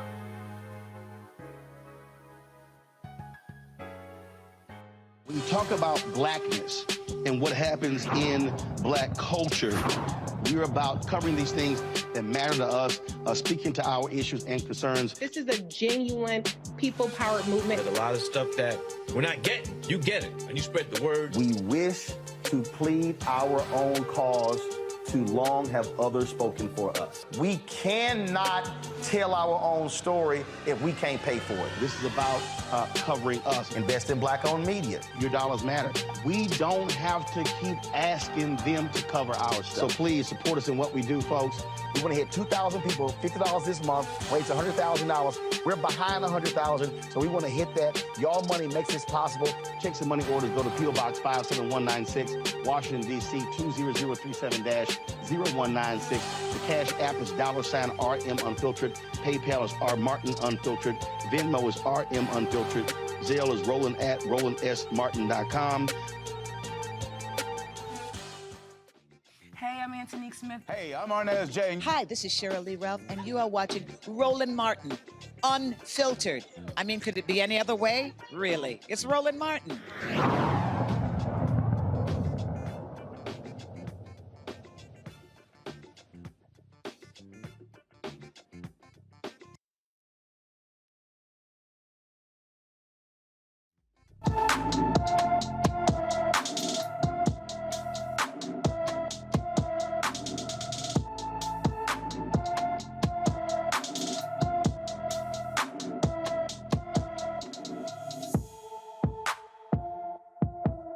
All right, folks, time for our Black and Missing segment. Layla Bajinka was last seen in Minneapolis, Minnesota on July 18th. The 13-year-old is 5 feet tall, weighs 154 pounds, with black hair and brown eyes. Anyone with information about Layla Bajinka should call the Minneapolis, Minnesota Police Department at 612-673-3000, 612-673-3000. A former Louisville, Kentucky corrections officer gets convicted of using excessive force. A federal jury found former Louisville Metro corrections officer Darrell Taylor guilty of assaulting a detainee in 2020. Surveillance video shows Taylor grabbing, throwing, and slamming Brandon Robertson to the ground until he loses consciousness. Robertson suffered injuries, including a broken eye socket and displaced jaw. Taylor is facing a maximum sentence of 10 years in prison as a result of that. All right, folks, racist Senator Tommy Tuberville of Alabama, oh, he acted a fool. Speaking of the Donald Trump rally just the other day, and he chose to show all of his racism. Check this out. Some people say, well, they're soft on crime. No, they're not soft on crime. They're pro-crime. They want crime. They want crime because they want to take over what you got. They want to control what you have. They want reparation because they think the people that do the crime are owed that. Bullshit. They are not owed that. Oh, the white folks cheering. Look, I keep everything he said. I told y'all in my book, White Fear. Did I not tell y'all what this is all about? I told y'all this is the whole deal. All right, here's the other racist, Marjorie Taylor Greene from Georgia. Hear this fool. Joe Biden's 5 million illegal aliens are on the verge of replacing you, replacing your jobs, and replacing your kids in school. And coming from all over the world, they're also replacing your culture. And that's not great for America. Oh, they're replacing you and your culture. Y'all now understand my book, White Fear. White Fear, how the brownie America is making white folks lose their minds. Hello. They are just speaking point blank. Now, that's what we always seeing. And the thing here, Congo, is they're showing who they are. And guess what? That's the Republican Party. That's their voters. And so what Tuberville is saying, what Marjorie Taylor Greene is saying, it's not out of the ordinary. This is who today's Republican Party is. Because those folks cheering, those are their voters. They are absolutely pushing those buttons of white fear. It's what Dr. Maya Angelou said. When someone shows you who they are, believe them. And not only believe them the first time. And to be quite honest, Roland, I mean, we've been doing this, not you in turn, I'm talking about mainstream media, at least since Trump was running. All of this, oh my gosh, I can't believe this. How could they? Blah, blah, blah. They don't call them out. They just keep putting these guys on to get ratings. And you have been one of the few people out there who's been calling it out, actually attacking them every time it's said. And on top of that, helping black people understand a mobilization plan to fight this. Because there are no more dog whistles. Everything is a bullhorn now. We know who they are. We've known for at least 5 years. Many of us have known a lot longer than that, especially going back with Trump to the 70s and the 80s. The question becomes, what are we willing to do about it? What pressure are we putting on their sponsors? What are people doing in this mainstream media to give other people like Marcus Flowers, who's running against Marjorie Taylor Greene, a platform to be able to speak up, who's a dedicated citizen of this country doing incredible work? The media, what was the former head of CBS who said, like, the Trump circus may be bad for America, but it's great for CBS and its ratings? They're doing it all over again. And we have to use every platform that we have to attack them verbally, to call them out, to call out their sponsors, and most importantly, mobilize to vote, because they are showing clearly that they want to take us back and take any rights. And look, and Tuberville, a man who, exploited black people through football, and that was your claim to fame. We don't want what you got. We just want equality, and just get out of our way, and we're going to keep doing what we need to do. Absolutely. And look, Julian, I keep telling people what Donald Trump did was he opened the doors, tore the hinges off, and said, hey, let your racism flag fly. There you go. I mean, he unleashed a beast. The beast was always there, but was somewhat tame and knew better than to do certain things. But he unleashed the beast and probably gave it, some kind of stimulant, because he had everything has been on a fast track in terms of taking away our rights, talking racist nonsense. I mean, Tuberville, when you look at the composition of the state of Alabama, he is a walking proof of gerrymandering, of anything negative about the vote you can think of. Black Alabamans are not proportionally represented, and we talked last week about the congressional district that they're trying to take. And Tuberville, as Obakongo said, he exploited black people with his football career. I don't care so much about that. He does not belong in politics. He and Herschel Walker could have an ex-football, not too bright senators convention. Well, again, we know who they are. Renita, again, I keep telling folks, this is why I wrote the book. This is going to continue. This is like not out of the ordinary. This is going to be the norm, and we must fight these racists at every turn. Absolutely. No, you're right. This is going to continue. This is the norm and has been the norm. Listen, I'm not going to repeat what the other two panelists said, but most of us who live in Georgia already know that Marjorie Greene Taylor is a committed idiot. We're already familiar with that. Hoping we can get some different election results this cycle. But I want to talk about what has got to be our solution as folks on the left, Democrats, or anybody who is not with the Republicans. And I think that that has got to be, centering issues that matter to Black voters and talking about issues that Black voters want solved in their communities. Because right now we continue to see that, Democrats are, while they're running campaigns about how much they can reach across the aisle and work with the Republicans, you never see Republicans doing that. They're not running on being bipartisan. They are running on continuing to make boogeymen out of Black people. And that is how they are ginning up their base. We have got to be centering things that people want to hear about, like what we're going to do about police accountability issues, what we are going to do about getting reparations. Black folks are the majority of the Democratic Party, and that means that we need to have Black candidates who are talking about Black issues squarely and directly to get our folks up and out and ready to vote.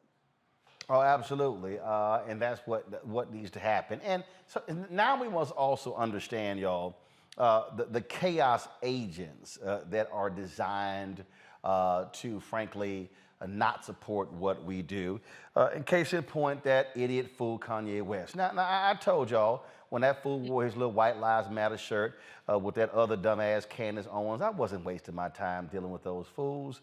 But I told y'all what happens when you give folk attention. So Kanye West goes on Fox News, sits down with Tucker Carlson, and oh my Lord, the folk at Fox News just praised him up and down, called this man, oh, how he was a genius, incredible. If y'all want to see white love, y'all want to see Kanye West's white love, remember Charlemagne said Kanye's whole focus is he desperately seeks white validation. Ooh, the white nationalists at Fox News gave him all the white validation he needed. This is a compilation put together by Media Matters. I was blown away by Kanye West. I really was. It was fascinating. This was an unvarnished, authentic. We've rarely heard a man speak so honestly and so movingly about what he believes. Kanye West is wise, he's unique, and certainly he's fearless. He's a very important voice. There's such authenticity to that it just makes me want to hear more. Speaking truth to power, calling things out, and Kanye West does that. He speaks truth to power. He is one smart guy. Is Kanye trying to be a force for good? Absolutely. Yeah, he is. Very special intellectual renaissance. When you consider like people like Tucker or Kanye. Kanye's genius. I'm going to make an analogy. Kunta Kinte and Roots. They got him out on a tree and they're whipping him. What's your name? And they want him to say left-wing liberal. Kanye West refuses to live in that box. I mean, you can't help but like him because he is not apologetic. Yeah. Have I reached Alex Jones territory yet? No, I think you're telling the truth. Okay. And that's okay if you do. I think he's dead on this one. I know for me, it just made me think, man, we could reach so many more people with this powerful movement that believes in freedom. I know that what I'm listening to is unique and interesting. If Kanye West believes it, imagine how many more people out there maybe aren't talking about it, but would like to. Ye West threatening to go to war with Jewish people on Twitter. He appears to imply Diddy, a fellow rapper, was controlled by the Jews on Instagram. Boy, ain't that one pretty funny. Boy, did y'all just hear how these folks just lost their minds? Oh, Lord have mercy. Kanye is like Black Jesus to them. I mean, they just were beside themselves for the praise and love of Lil Kanye. This is when things change, y'all. It was when Kanye decided to drop this tweet here. Remember, he was attacking Diddy back and forth, and Diddy fired back at him. So Kanye went ahead and decided to drop this tweet here. This is where things change. I'm a bit sleepy tonight, but when I wake up, I'm going DEFCON 3 on Jewish people. The funny thing is, I actually can't be anti-Semitic because Black people are actually Jew also. You guys have toyed with me and tried to blackball anyone whoever opposes your agenda. Well, that didn't sit too well with the folks at Instagram and the folks at Twitter. So he got thrown in Instagram and Twitter jail. But the thing that for me is just hilarious is to watch how these folks are just running and running and backtracking and how they are just doing all they can. And you know, and what really got me in that video, listen, as I heard more of Kanye, I wanted to hear more. Will Kane. Now, y'all, I used to often debate Will Kane when we were at CNN, and Will a nice guy, but he a lightweight. He a lightweight.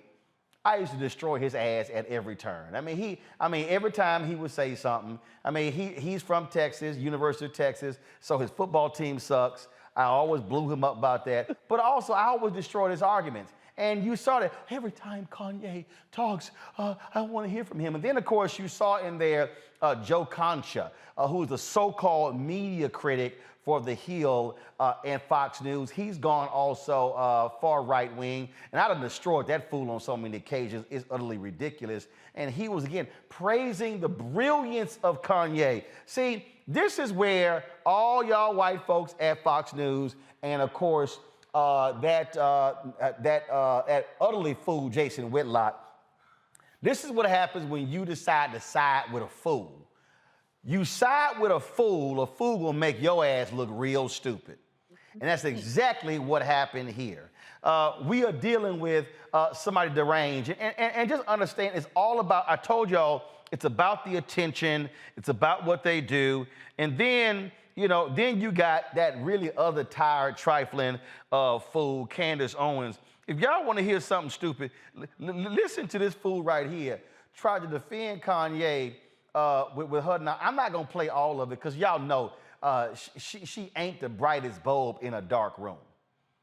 I mean, if y'all truly want, if there's a match made in heaven, is Candace Owens dating Jason Whitlock. I mean, those two can go to the Clarence Thomas prom at any time. But just listen to this fool.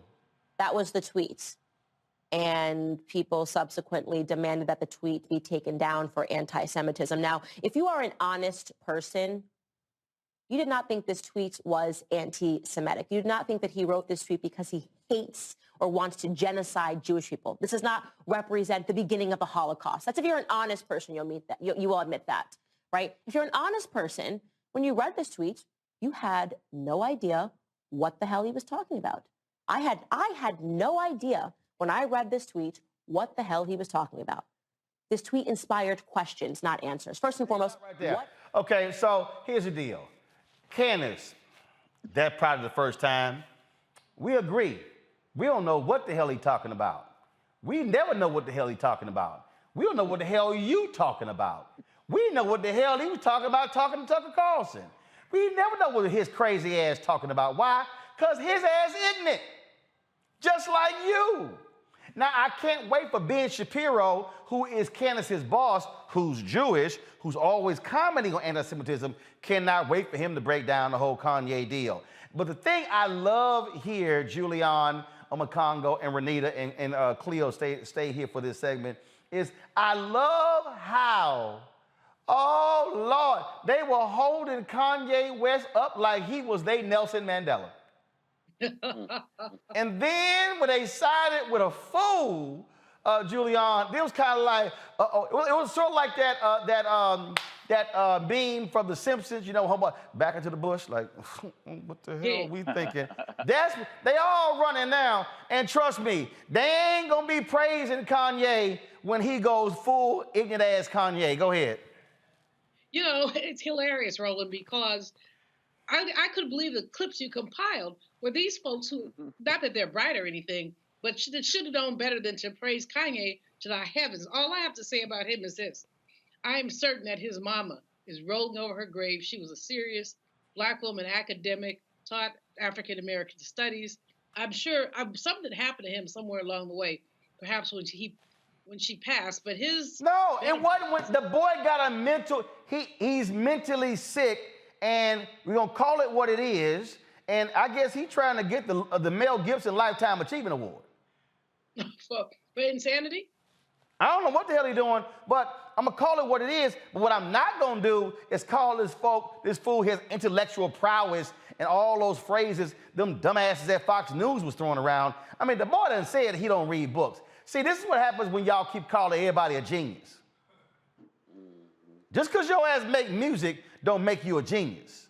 So maybe you want to say a musical genius or whatever, but for me, I don't really give a damn other than probably 2 or 3 songs he got, but that's just me. But on Congo, that's what you're dealing with. He's a fool.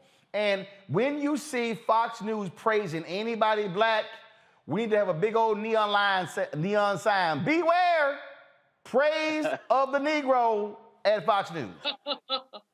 No doubt. I mean, for them, I mean, he's the rap version of Herschel Walker, to be quite honest.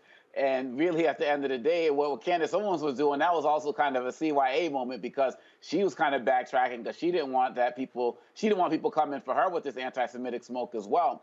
And when you see what's happening with Tucker Carlson and all of these guys, they will do anything to pick any one black person, call them a free thinker, call them liberated. Jason Whitlock had that Kunta Kinte comment. And really, at the end of the day, what bothers me about a lot of this is the way that Kanye is being shut down for his anti-Semitic comments, which he should, but has not gotten the same level of disdain and being shut down in these spaces like Instagram and Twitter for his anti-blackness. For, the slavery as a choice, the White Lives Matter shirts, and all of these other types of things. He's been coming at us before he was going at them. And so he deserves to get what's happening now, but I wish we would also, in our own community, do a better job of policing people within our community when they step out of line. And Roland, you don't care who it is. Obama, Kobe Bryant, LeBron, the same people you praise, when they do right, if they do something that you feel doesn't help the culture, you speak up on it. And more of us need to do that as well. And so Kanye's getting what he deserves now, but quite honestly, it should have happened a lot sooner, in my opinion. Renita, I'm just getting a kick again how they are just, treating Kanye West like he is just this unbelievable intellectual force, and then, Jason Whitlock, he is doing these things for the good. Boy, sit your fake ass down. Yeah, no, I'm with Congo, except I do, to me, this is hilarious that this has all happened. It's not hilarious what he's putting out there, but it's hilarious how far they went to lift him up, as they do anytime they get any black person who is putting out anti-blackness and who is high profile. So, of course, in their minds, for white conservatives, anybody like a Herman Cain, Ben Carson, Candace Owens, any of these people, they're authentic when they are, talking about running down our communities and talking about black people in really negative ways. And so this is just what we've seen as par for the course. But like Congo touched on something that was very important, which is that it is very interesting that, with this one tweet, he has been, attacked, rightfully so, from so many different areas, but he has been putting out constant disinformation and nonsense about black people for quite a long time, dangerous information like, slavery wasn't that bad, things like that, and that was just allowed to go on. And so I just would like to see the same level of outrage every time that he is, putting out misinformation. But, they wanted him. Black people have been saying that something has not been right with Kanye for a while. They wanted him. Now they got him. So they're stuck with him. All right, Cleo, before I go to you, I want to show you this Fox News hopscotch because they were like, oops. I mean, so watch these fools at work. Listen to y'all. It was your Friday night. You didn't have to get up early, so I assume you stayed up late-ish for you. You probably watched Tucker and Hannity, and so that means you probably saw Kanye's interview. What did you think? I did. I watched the entire interview, and I know that I watched part 1 and part 2. Yes, he jumps around a lot, but I do think, he's not dumb. He's really smart. I thought his message was a spiritual message, really, to embrace who God created you to be. He's not conventional. He teaches to think outside of the box. He gives examples about his children, reject conformity, and be yourself. It's actually a beautiful message. I encourage everyone to really listen to it. he'll focus on one subject and then he'll jump to another subject, from running for president to Elon Musk to his kids and his schools and big pharma and farms and our food. But it's really, if you just watch it and you listen to what he's saying, the message is beautiful. He's saying we're all sheep and we need to be guided by God and focus on what God created you to be, who you were in the womb, and really embrace those thoughts and those messages that God has given to you. And we're all created uniquely. There are billions of people in this world, and we each have our own fingerprint, which is amazing if you think about it. And we have so much power in our own bodies to make this world a better place. And if we all did that and weren't conformed and were objective about things, instead of just conforming to our schools and conforming to our government, then I think this world would be. Okay, let me tell you, Cleo, Ainsley Earnhardt is truly one of the dumbest people on Fox News. And that's saying a whole lot when you got Peter Hegseth and Janine Pirro and some other just airhead. You got supreme airhead Kayleigh McEnany. But this child right here, she take the cake for being, I think, the dumbest person at Fox News. But don't you just love how, you thought she was describing Mother Teresa or Jesus? Well, there's a few things that are very clear here, and there's some things that are not so clear. What's clear here is that white supremacists, strange people who believe in the myth of that superiority need people like Kanye West. Now, he kind of messed up in their eyes when he dropped the Jewish bomb. They didn't expect that, of course. But when you got to remember that earlier this week, he and Candace both were walking around with some fashion show with a White Lives Matter shirt. That's like what's it called? Something act when it's sexually. It's called the word ends with act. I can't think of the word right now. But anyway, that's like sexually charging to white supremacists when they see black people act like this. You might remember that every now and then during an election, they bring out Lil Wayne, who has no political analysis, but he's willing to say something anti-black. And that's why he's there, and that's why they love Kanye West. They don't even know Kanye's music. They don't even know why he's called a genius. What they're calling genius is that he's willing to be anti-black, and that's the part that's obvious. What's not so obvious, and I've gotten in trouble for saying this, is that, okay, it's easy to get upset and frustrated with the likes of Kanye West and calling him a fool and things like that, but Kanye is a severely, I think it's true for Candace as well, a profoundly traumatized black man who needs help. He's somebody who's dealing with a lot of deep pain and it's not resolved. Therefore, he's surviving mental illness in a yes sir situation, meaning everybody says yes to him because he's Kanye and he's rich. But the bottom line is there's some very devastating blows that happened to Kanye that I think we need to take a look at. For example, he tried to show racism in the Republican Party and in the presidency when he said George Bush didn't like black folks back during. Yeah, so George Bush hates black people. After that, he tried to expose racism in the video award system when Taylor Smith, I think her name was, got an award that he thought Beyonce should have gotten, and that it was racist. And in both instances, when he stepped out from the system and said something for black people, he got crickets. Not only did he get crickets, follow me, the first black president of the United States called him a jackass. I believe personally that along with his mother dying, were very, very traumatizing and confusing for him. And he finally got to the point of, F y'all, I'm gonna go to the other side. And though Obama dissed him, Trump embraced him. And that was his unconscious, unfortunate revenge for having been dissed by the first black president. Now, I'm not justifying nothing. I'm looking at this from a behavioral perspective, and I'll end by saying that calling him names and being mad at him and people like him and Candace and others is not the answer. We need to look at why black people dissolve into this kind of anti-blackness. And there's a reason for everything, and often we don't get into those reasons because we get too upset and judgmental to actually deconstruct that behavior. White people love that behavior. See, what I make clear is I don't feed the beast. And so the reason I'm, and And again, I chose last week not to even deal with him. I did media interviews with the Breakfast Club, other places. Everywhere I went, they asked me about Kanye. I said, I don't give a damn about Kanye. He ain't got no impact on the election. He ain't got no impact on nothing else. I don't give a damn. But the reason I'm talking about this, because I'm trying to show folk what happens when you have white nationalists on Fox News who are, but they are quick to find a Negro to say, oh, he one of ours. That's why they love him, some Jason Whitlock. Yeah. Oh, they love, when you see them over there doing that dance, and oh my goodness, they in love with him. But I want to show you this here because this is from Fox and Friends Zone. I played a little bit clip earlier.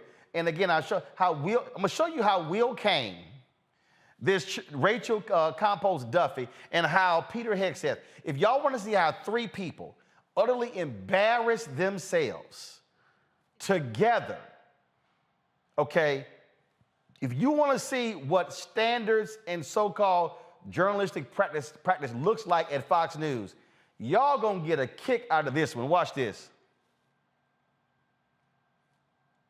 Let's see here.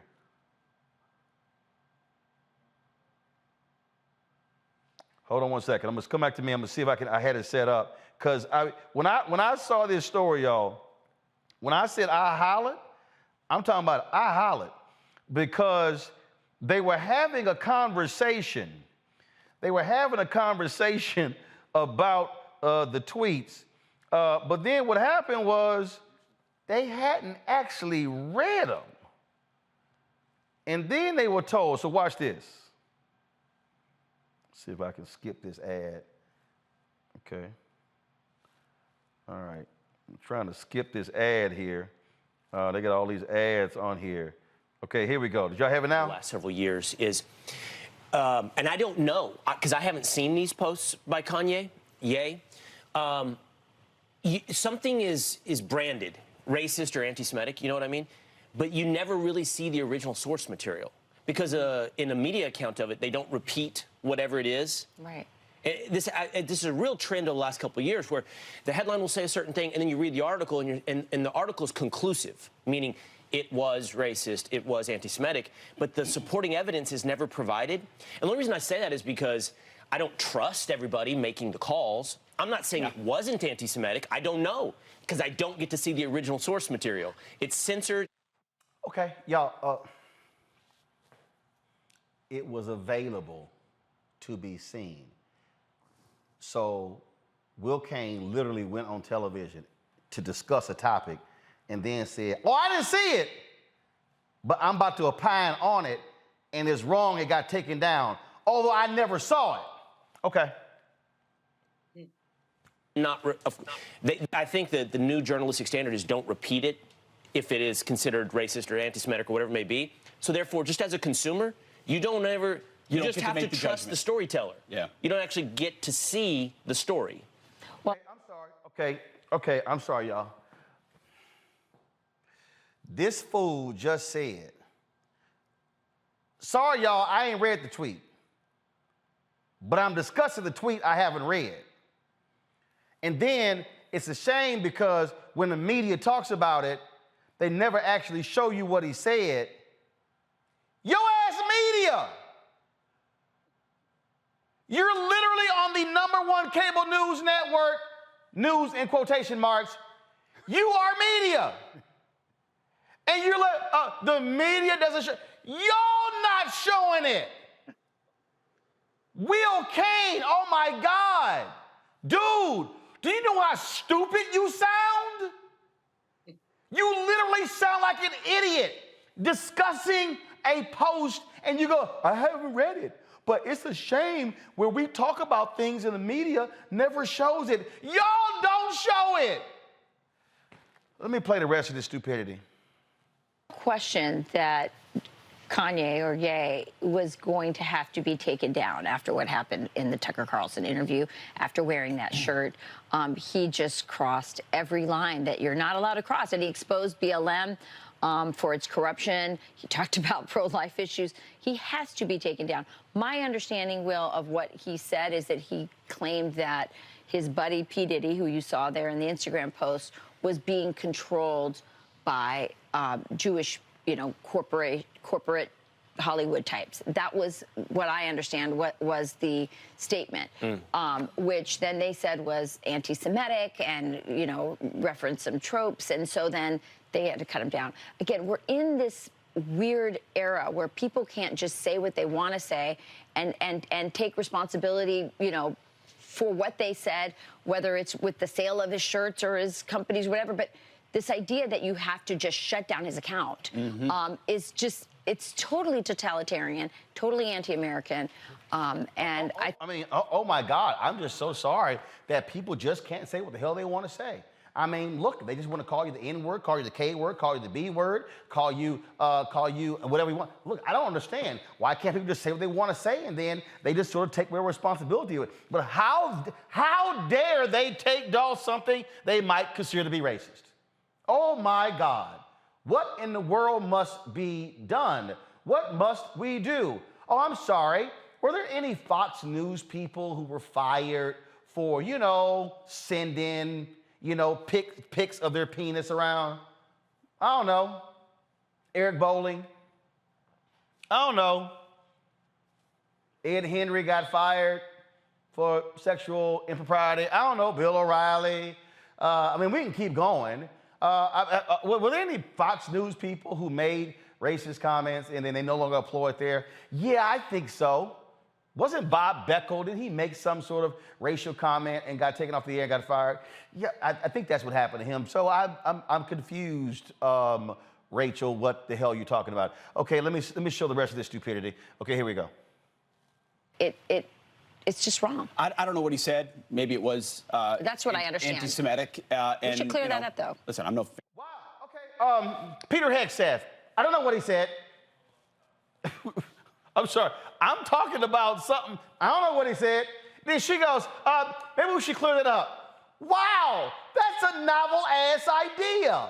Why don't we actually show what he said? What? We might want to clear that up because I don't know what the hell he said. But right now, I'm going to talk about what the hell he said. Although I haven't read what he said, and I'm sitting here on a national television show, listening to talking to people about something. I have no idea what he said, but what the hell? I'm going to tell you all my feelings anyway. Sure, Peter, go ahead and take it away.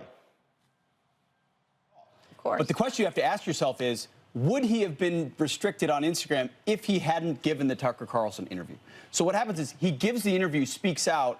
Immediately, there must be a full accounting of everything he said recently, looking for an opportunity to silence the guy who just spoke out. If he hadn't given that interview, it's probably not. No, keep going, keep going. He did. The target's over him. The target's over him. Correct. The clip literally said nothing about Tucker Carlson, but their whole deal is, oh my God, it was all because of Tucker. It's the power of Tucker. What in the world is going on? It's Tucker, Tucker, Tucker. They must take him down because he talked to Tucker. These people are literal idiots. Okay, real quick, fire round, fire response. Cleo, you go first. I think they're strategists. You call them idiots, but Kanye is a part of a strategy to create confusion among black people. He's physically black, and he speaks in ways that does not defy racism, the problem of white supremacy mythology, and all of this stuff is orchestrated by white folks. When we're mad at Kanye, but the reason we know Kanye exists is because white people have given him a platform perpetually because he feeds into whether he knows it or not. And I don't think he does. I think he is confused and everything.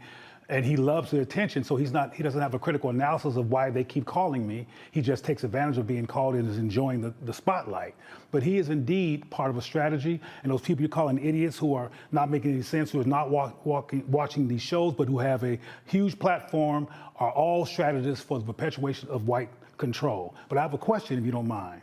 Okay, hold on. Before you ask the question, now I showed y'all the conversation before, then they found out what he said. Somebody went, psst. Here it is. Watch the flip.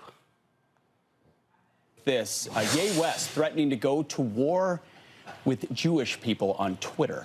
So these shocking remarks come after he appears to imply Diddy, a fellow rapper, was controlled by the Jews on Instagram. Now that account, his Instagram account, has been restricted. Alexandria Hoff joins us with more on this story. Alexandra, good morning. Good morning. Yeah, we wanted to make sure we confirmed all of this. The Instagram restriction came first, and it appears to have stemmed from a series of screenshots showing a text exchange between Ye and Sean Diddy Combs. The two had been disagreeing on Ye's wearing of a White Lives Matter shirt during a fashion show in Paris last week. The convo contained language by Ye that social media users and the American Jewish Committee called out as anti-Semitic. Instagram has taken down Ye's post and temporarily restricted his ability to share and comment. Now, from there, Ye took to Twitter for the first time since 2020, where he called out Instagram chair and Facebook CEO Mark Zuckerberg, writing, "Look at this, Mark. How are you going to kick me off Instagram?" And then continued with another anti-Jewish statement. The tweet has since been deleted by the company for violating Twitter's rules. We reached out for confirmation of that, but the Times of Israel and the Daily Mail shared it. It read, "I'm a bit sleepy tonight, but when I wake up, I'm going DEFCON 3 on Jewish people. The funny thing is I actually can't be anti-Semitic because black people are actually Jew. Also, you guys have toyed with me and tried to blackball anyone who ever opposes your agenda." Now, that was followed by another tweet, quote, "Who you think created cancel culture?" And that second tweet, it does remain up. It's unclear right now how long Ye's Instagram will remain restricted. The American Jewish Committee shared on their Instagram account, writing, quote, "Kanye West should figure out how to make a point without using anti-Semitism." Well, Rachel, Pete. All right. Thank you, Alexander. Yeah. Thank you. Yeah. Thank you. Unfortunate. I mean, there's no. Pretty ugly. It's ugly. Yeah. But we talked about it earlier without knowing about these tweets and saying, of course, they're going to put a target after what he said with Tucker. There's going to be a target on him, no doubt.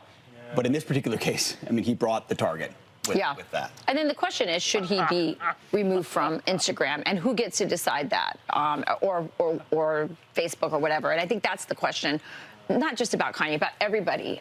You know, what are the standards? Who sets the standards? And how is social media being monitored?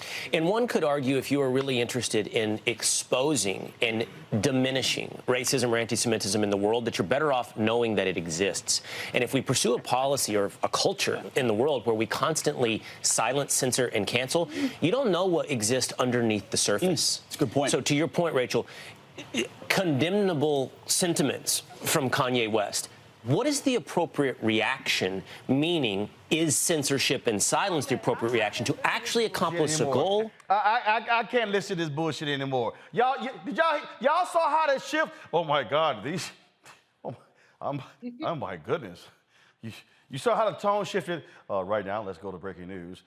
We've actually discovered what Kanye said. We looked like complete assholes a little bit earlier, so therefore I must change the tone in my voice because now this thing is a lot more serious than I thought. A little bit earlier, I was playing around, joking around, just sort of like being flippant about it. But oh my goodness, I saw what he said. And Jesus, my goodness, what are my Jewish friends and colleagues going to say now? Because I look like an asshole defending him just 30 minutes earlier because I was too stupid to go on the air to actually read the stuff first. Now, my goodness, I mean, the things that he said, that was just, I can't believe it. I mean, my goodness, what, we thought they were going to take him down because of Tucker, but looks like he just sort of took himself down. I told y'all, these are ignorant people, and yes, Cleo is right. It is by design how they are appealing to their white audience. But you see what happens. You saw in real time how Fox News will go on the air, no facts, no information, check nothing, and then opine and trash everybody as being wrong, and then go, oh my goodness, look what the fool said. Now we must change our tone because now this thing is serious. Cleo, go ahead. Well, another thing that occurred, though, during that excerpt that you just played is that they were trying to still save Kanye, or they call him Ye, which I'm like, Ye, okay. Anyway, because they know Kanye, they love him. He's Ye, like share, and is one word. Anyway, they were trying to still save him because there's some anti-Semitism, frankly, in these systems as well, along with the white supremacy methodology and insanity. So they didn't want to throw him completely under the bus. They said stuff like, well, who has the right to cancel his voice? Anyway, what I was going to ask, though, before we went there was that, is there a Latino, white gay, Asian, or white lesbian equivalent in popular culture to Kanye West? Well, first of all, I mean, you do have white artists, you've got gay artists, you've got Latino artists.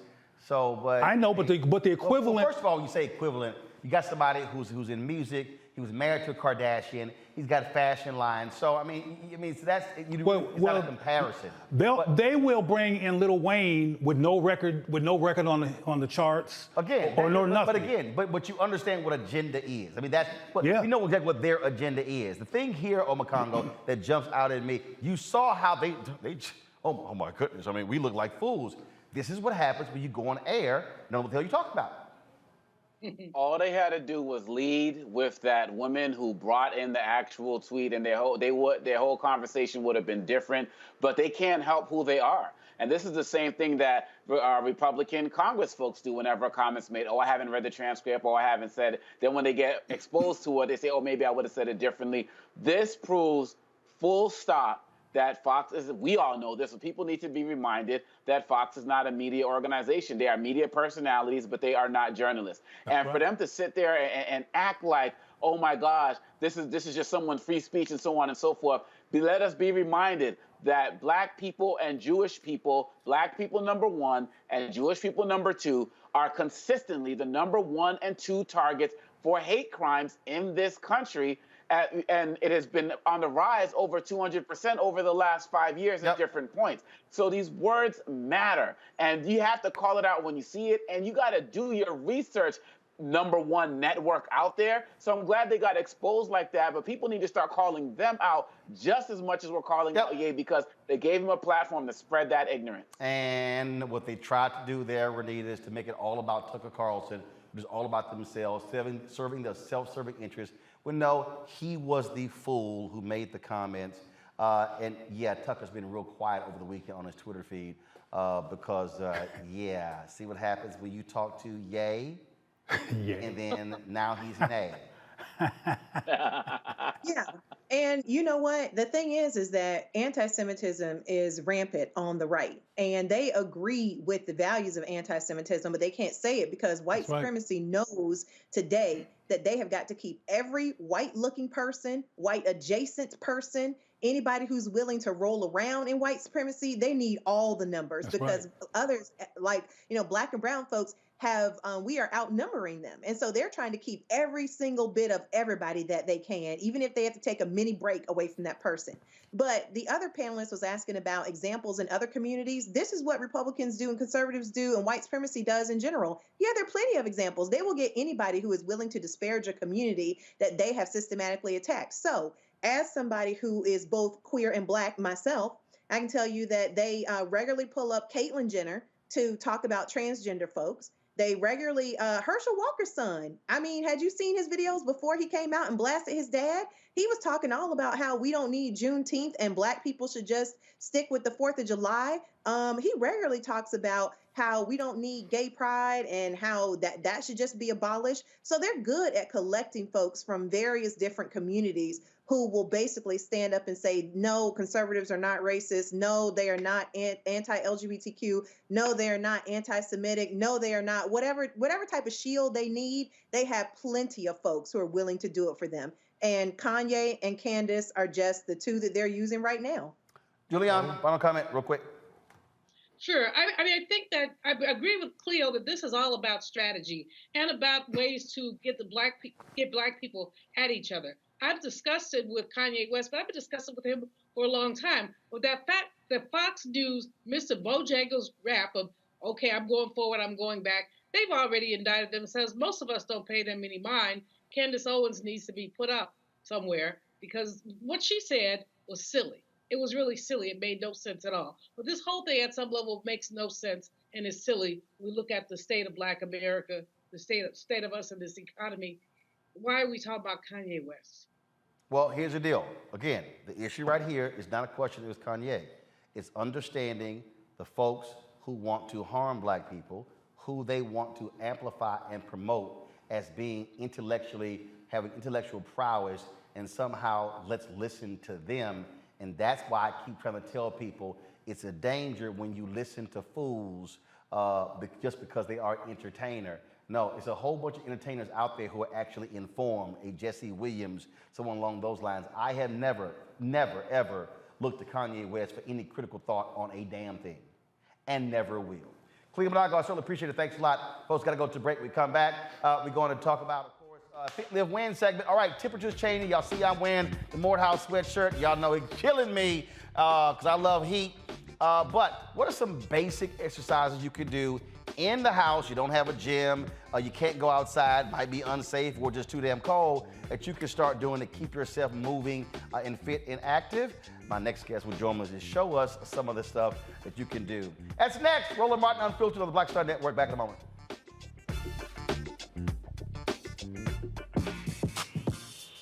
When we invest in ourselves, our glow, our vision, our vibe, we all shine. Together, we are Black beyond measure. Hi, I'm Dr. Jackie Hood Martin, and I have a question for you. Ever feel as if your life is teetering and the weight and pressure of the world is consistently on your shoulders? Well, let me tell you, living a balanced life isn't easy. Join me each Tuesday on Black Star Network for A Balanced Life with Dr. Jackie. We'll laugh together, cry together, pull ourselves together, and cheer each other on. So join me for new shows each Tuesday on Black Star Network, A Balanced Life with Dr. Jackie.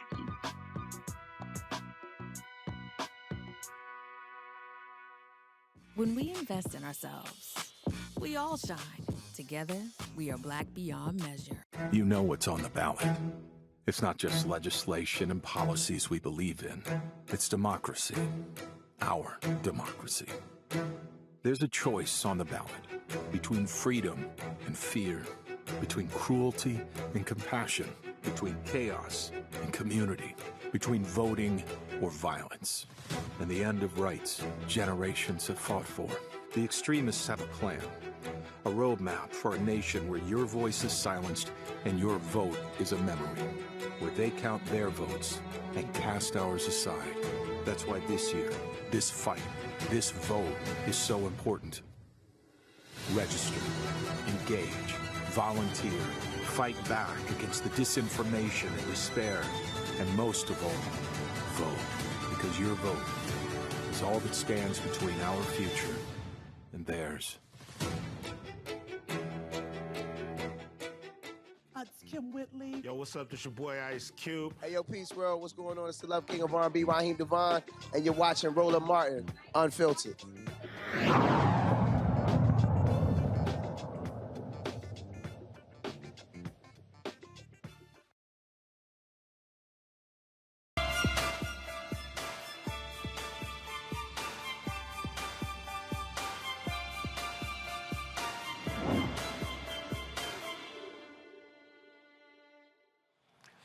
All right, folks, Fit, Live, Win is every single Monday, and, you know, temperature's changing already. It's like right now, it's in the like high 50s, low 60s here in D.C.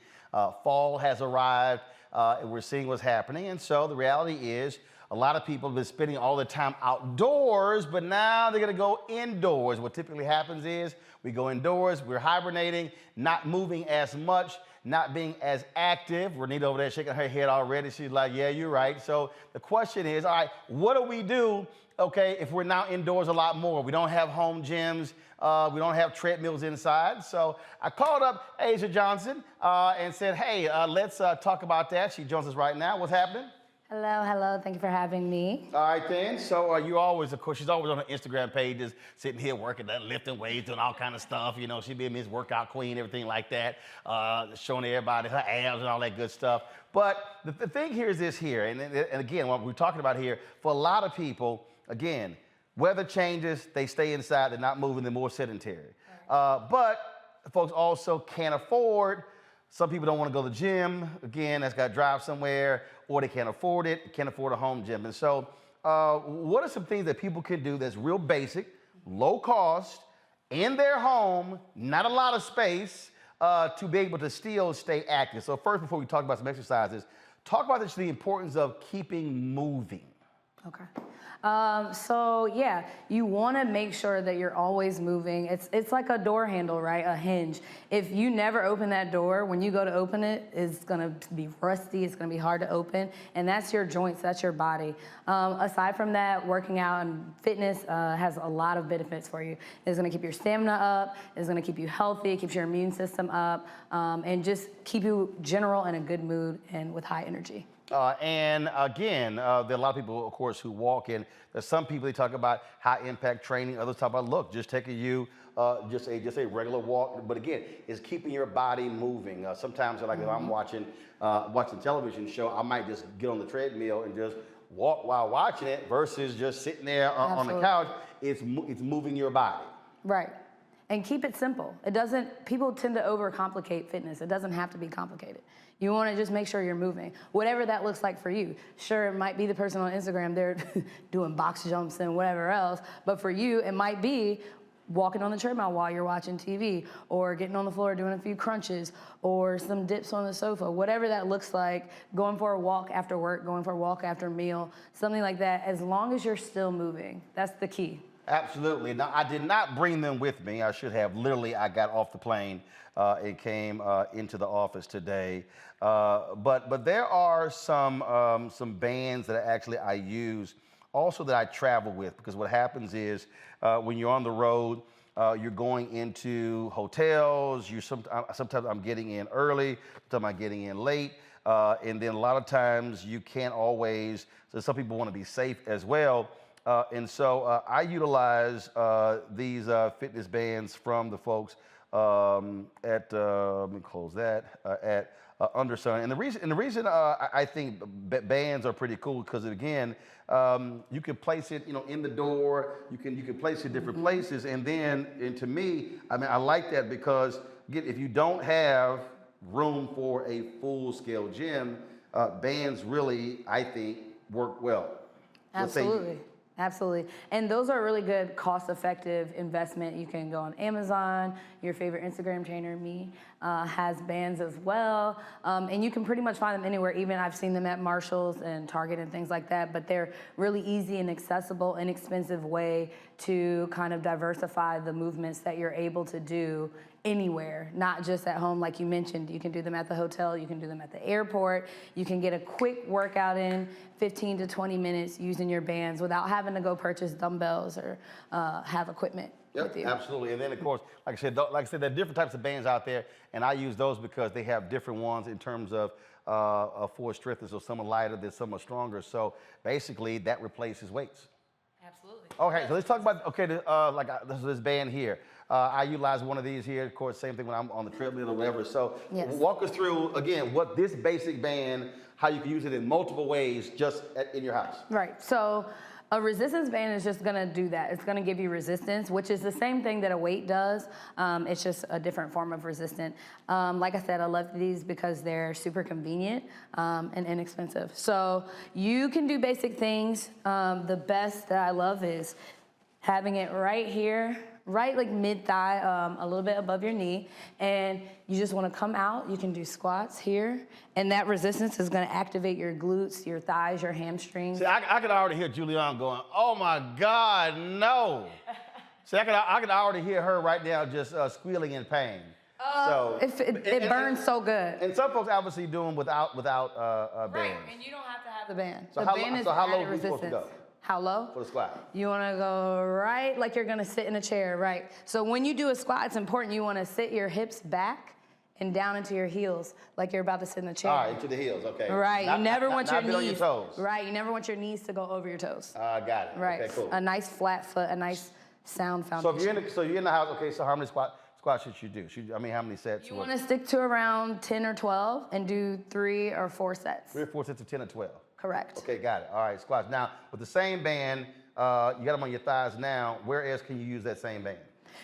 This type of band, this is a resistance, a weighted resistance band. Right. So you definitely want to keep this one around your hands. Now they do have rubber bands they're like little rubber loops and they're a little bit thinner. You can put those right around your wrist. You can stand up. Right. move them out. That's gonna work your back. You can bring them over your head, come here. And even the clip that you showed of the longer bands, the long bands, you can put those, you can have them give you some extra resistance when you're doing squats. You can put them around your shoulders and use them when you're doing push-ups. So. And then they also, some of your lighter bands, you also place them on your ankles, and then doing your side steps. Absolutely, sort of stuff like that. absolutely. And with this, you can keep this around your thighs and you can still do your side steps, right? So it's just gonna add a little bit more resistance for you. But all of those exercises you can do at home without the band or with the band. All right, so what other home exercises can we do, let's just say, that's not bands, that gives us a good workout to keep the body moving? What we got? So you want to make use of things around your house, right? So your steps, your sofa, your kids, whatever you have access to make. Stand right there. What do you do? You smack them? Let me hold you real quick. You know, you can absolutely hold your baby. It could be a game for them. They're on your back. You're doing squats, whatever you want to do. Say for instance, you have your sofa. You can come here, place your hands here, and you're going down and coming up. Simply working your arms, right? You can use your sofa to help assist you with push-ups. You can also use your wall. Sometimes people are intimidated by push-ups because it's kind of tough. Okay, so when you say, so how do you use the wall for the push-ups? Let's see. Can I use the wall? Okay, use the glass wall. Okay. Let's see, Anthony, which way you get a shot? Okay, go ahead. All right, we're gonna use the glass wall right here. Okay, so you just come to your wall right here. You got the shot?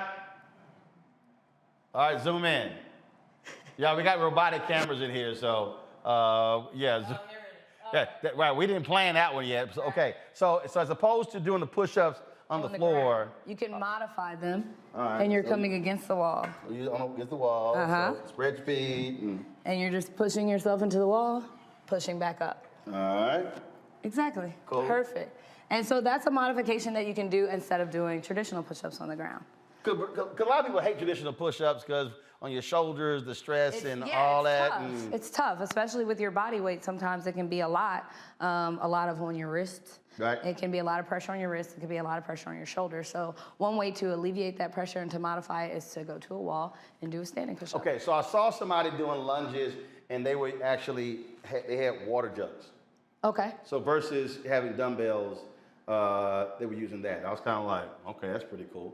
Yeah, get creative. If you're at home and you want to keep costs low, like I said, you can use your kids, you can use gallon jugs, you can use anything that you would find around the house that's going to be heavy, right? You can even, I've seen people use heavy books. They'll get like 3 or 4 heavy books and use that. You can lay on the floor and do chest press. You can do a lot with whatever you have around the house. All right, so lunges. All right, so proper way to do a lunge, because I've seen some folks get real creative, and I'm like, okay, some people do the step ups, and then they're sitting here. Yeah. They're doing one leg, and they're going all across the room, and all sort of stuff like that. But you also got to be, because one of the things that I think about, stress on your knees and your back when you're doing lunges. Right. So you want to make sure when you're doing lunges, you can do, there's many variations, like you said, of lunges. You want to do the variation that works for you. So something more. Well, actually, the variation I think works for all of us is no variation. I mean, I don't know like a traditional lunge? No, it's called no lunge. Oh, no. That's not what works for all of us. We're talking about moving. You tell me, like, yeah, it's called no lunge. We're I'm like, that's the one. Moving. Right, I got you, but you said the one that works best for you. I'm just saying. The one that works best for you is a lunge. Oh, I'm saying no lunge. You are supposed to be moving too. Okay, come on. So what's the lunge? Okay, all right. So the lunge, you want to step out. Good. Same Sit down into your heel. All the way down there? You don't. My knee's not touching the floor. No, your knee wants to be right above the floor. All right, got it. There you go. Now press back up. That's a stationary lunge, right? All right. Or you can do a traveling lunge. So you're gonna come here. Traveling lunge? All right. You're here. You bring that foot up. Go right in front of you. Hit another one. Perfect. All right. Okay. And then you just go across whatever room you got. You can go however much space you have. And come back. Exactly. If you don't have a lot of space, you can stay stationary and just alternate legs. You can also do a reverse lunge here. We're going backwards forward. All right. Now, it was funny. I was talking to when Avery Woodley was on, and we totally forget about it. Go to it right now, right here. Video playing. We always forget about jumping jacks. Yeah. So we were talking about cardio. And again, it was crazy. I was, we were talking, we were getting ready for her segment, and she said, oh, do 6 sets of jumping jacks for 30 seconds. And I was like, jumping jacks? And it just reminded me back to elementary school, junior high school. Yeah. And she's like, yeah, jumping jacks. She's like, it'll give you good cardio, heart rate gets up quickly as opposed to being on the treadmill or the elliptical. Absolutely. Did you do them? Yeah, I did them, but it was just when she said it, I was like, damn, I never thought about jumping jacks because again, and then we did it. It was like, yeah, it was real quick how fast the heart rate went up, and it did it for 30 seconds. And I was like, oh, I mean, it's just something that you don't think about, and that's another, I think, exercise that you can do at home. Absolutely. No space. Absolutely, and that's what I try to reiterate to people a lot is keep it simple. Like, you don't have to, I know we see so much all the time. Everyone's always on Instagram and Facebook, and they have the fitness on demand, and it's always these super complicated workouts. But it doesn't have to be that. You can literally do jumping jacks. You can do high knees. You know, in PE class, they used to have you do just like that, jogging in place. No, this is a high knee right here. Oh, come on. Right. First of all, that's people who get ready to be in the HBCU marching band.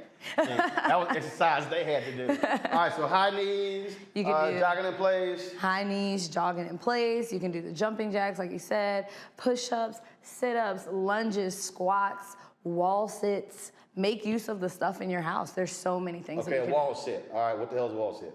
It's exactly what it sounds like. So the wall is supporting your weight. Right. And you're sitting here. And that's going to... You're going that low? You can go as low as your body will allow you. Wait, it was so funny. I think it was Avery and Jim Jones. They were like, "Yeah, bro, you're not going low enough." They're like, "That's a wall sit." That is like, no, that ain't it. That ain't it. So you ain't going low enough. You want to get low enough that it's engaging your core, it's engaging your hamstrings. Oh, and I was feeling the hamstrings, and I kept telling, "How you gonna tell me I wasn't going low enough when I felt those damn things 3 days later?" I'm like, I was going low enough. Well, you have to push yourself sometimes. Gotcha. All right, let's see questions. Renita been shaking her head the whole damn time. So you go ahead and get the first question, Renita. Listen, I'm trying to do better, and I appreciate these segments you do every Monday to help us all do better. So my question is this: if you only have 15 minutes, what would you suggest somebody does? Because you'll hear people on Instagram talk about if you squats fix everything, just do squats, just do squats. So if you only have 15 minutes, what would you do? All right, 15 minutes is all you got. All right, and that's a good one because sometimes, like when I'm rushing and I did get my workout in the morning, calls start coming in, and it's like I gotta come in here, and I'm like, I can't do an hour, and you talk yourself out of working out as opposed to saying, you know what? And something I was like, you know what? You just do 30 versus the hour. But you got 15. All right, so let's see, what should we do in 15 minutes? In 15 minutes, you can do something really quick and simple. You want to do full body workout, right? So you might start with something that's cardio to get your heart rate up, get that blood pumping. So let's say jumping jacks. So you can say jumping jacks, right. After that, you want to work your core, right? Okay, so we're doing jumping jacks. All right, here, or are we doing the full arm and stuff? It all depends on what your body will allow you to do. Cool. So everybody's at different fitness levels. You should do what's comfortable for you. Not comfortable in the sense that you're like, oh yeah, this is good, that's all I'm gonna do. But comfortable in the sense that my body will allow me to do All right, jumping jacks. Okay, jumping jacks. Then we want to throw in some core. So you can do sit-ups, you can do planks, one or the other. There are lots of different plank variations, lots of different sit-up, lots of different sit-up variations. But I do a plank before I do a burpee. Okay. Okay. Then we want to hit the legs. Might want to hit the back as well. So we might mix something together. We might come here and just do a simple fly, right? And then go into nothing in our hands, just our hands, and then go into a squat. Okay. Okay. So jumping jacks. You said jumping jacks. Some kind of core workout. Trying to be like Spider-Man or something. When you do that, you want to make sure you're facing the ground and you're squeeze at the top, come down. So and you'll feel that over time. So here you're focusing on your back. Got it. Yes. And then you want to do something with your lower body, and then of course like your core. A squat. You can squat, you can lunge, you can do glute bridges. What the hell is that? A glute bridge? That's when you're on the ground, so a glute bridge is here. You just like, I don't know. A glute bridge. Carol over here like, what the hell is a glute bridge? Squeezing at the top. That's a glute bridge. That's a glute bridge. I ain't know. Y'all the whole control room like, I ain't know what the hell a glute bridge was. Okay, all right. Let's see here. Julian like, I ain't doing none of this here. Come on, Julian. You're absolutely right, Roland. I ain't. I either see she's in fabulous shape, but that ain't for me. So you know what? Hold up, Julian, you can't do jumping jacks. I guess I could. Julian, you can't do a wall press. I guess I could. I know I hate planks. I cannot do planks. Planks. Okay, fine. You can't do planks, but damn, you can do jumping jacks. Well, I guess so, Roland, if you put it that way. But my question to this, if you put it that way. Julian, this segment is purposely designed for folk like you, okay? I done brought Asia here to do some basic damn stuff, and you like, that band, I don't know about that on my thighs, those jumping jacks, ain't it? How hard to put a band and just do this? The band might hurt, Roland. Girl, don't ask your question. I guess my question is obvious. Well, not really. What can you do that does not require that much effort, but you still want to stay in shape? What can you do that don't require any work? I said minimal. This is minimal. Is there anything less minimal than that? No. Is there anything that's less minimal than that? No. We are giving you, Asia is giving you the absolute basics. No. Congo, come on, ask your question, man. Lord have mercy. Thank you, Asia, for all you're doing to get people moving and committed to themselves. Going into the winter, my question is, what do you suggest? Everyone's going online, YouTube, Instagram, looking for workouts, but a lot of people showing these workouts are not qualified to do it. So people are injuring themselves because they're watching people who don't know what they're doing. Do you have any suggestions on how to find the right people on the platforms that people prefer? Absolutely. So when it comes to Instagram workouts, I would say be very mindful. Go look through your trainer's profile, see if they have anything posted about their certification. Boom, let's start right there, because I get tired of all these old IG trainers. Right. You ain't doing that exercise right. And I'm like, hey, the damn exercise on your Instagram. Shut your ass up. Right. So you want to make sure they're always certified. If you don't see it on their page and you absolutely want to follow what they're doing, ask them. I definitely recommend at some point you don't have to stay with the trainer, even though I'm a big person for advocate for having a trainer, because even as you progress through your workout career, you can get tired, mess up your form, or just not know what you're doing, and form is bad. But when it comes to Instagram, I definitely recommend making sure that they're certified and they're not someone that just randomly started working out and it's like, oh, I'm a trainer now. Right. Because if there's one thing I say, everybody and their mama all of a sudden in the media, everybody and their damn mama a trainer. Right, so like your friend that all of a sudden got into fitness and is like, oh yeah, like I'm taking clients, like I wouldn't recommend following them. Right there, sustained. Or your friend that works out all the time, because I've seen people that work out a lot of times and they come and train with me and they're like, oh, I had no idea for years I was doing this wrong. And I'm like, yeah. So make sure that you're going to a certified, accredited trainer, even if it is on Instagram that you're looking at. All right. Okay, well, that's it. Well, first, look, I appreciate it. If folks want to follow you, where do they go? You can go to Asia J on Instagram, so it's ASIAJA with 2 Y's. All right, so there you go right there. Y'all got that's the wrong Instagram? Oh, that's my fitness page. Yeah. Well, how you not? It's on both of them. It's on both. No, you got to get it out. My agent? I got to show you how to. You got me. Okay, the one you gave out was your personal Instagram. What I share all of my workouts on there. Right, but this is your fitness Instagram. Right. Yeah. Right, so you want to give out both of those. Okay, so you can find me at Asia J and at Aging Fit. Right, so see right there now, this was called, this was cameras right here, this is called media training. So while she was sitting giving y'all fitness training, I'm trying to give Asia media training. You give out all of your handles as well, so you can do that. And all Asia also did not say, again, media training, you're taking clients? I am accepting clients right now. Okay, and so how do they? So there's a link in both Instagram bios, or you can go to AsiaJ, ASIAJAYY.com. So you're taking in-person clients and virtual clients? I'm taking in-person clients right now. No virtual clients? No virtual clients right now. Gotcha, but why not?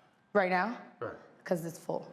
See that you, Asia, you gotta like volunteer that. So Okay, you know. so my virtual training is full right now, but I am taking in-person clients. Gotcha. All right. So when this segment is over, y'all, the media training for Asia will be continuing the additional information. So we'll let that happen. So all right, I appreciate it. Awesome. Thanks All for right, having thanks me. a bunch. All right, then that's it for us, y'all. Renita, Omakongo, Julian, I certainly appreciate y'all being on today's show. Thank you so very much. Julian, get your ass and go do some jumping jacks. It's not that hard.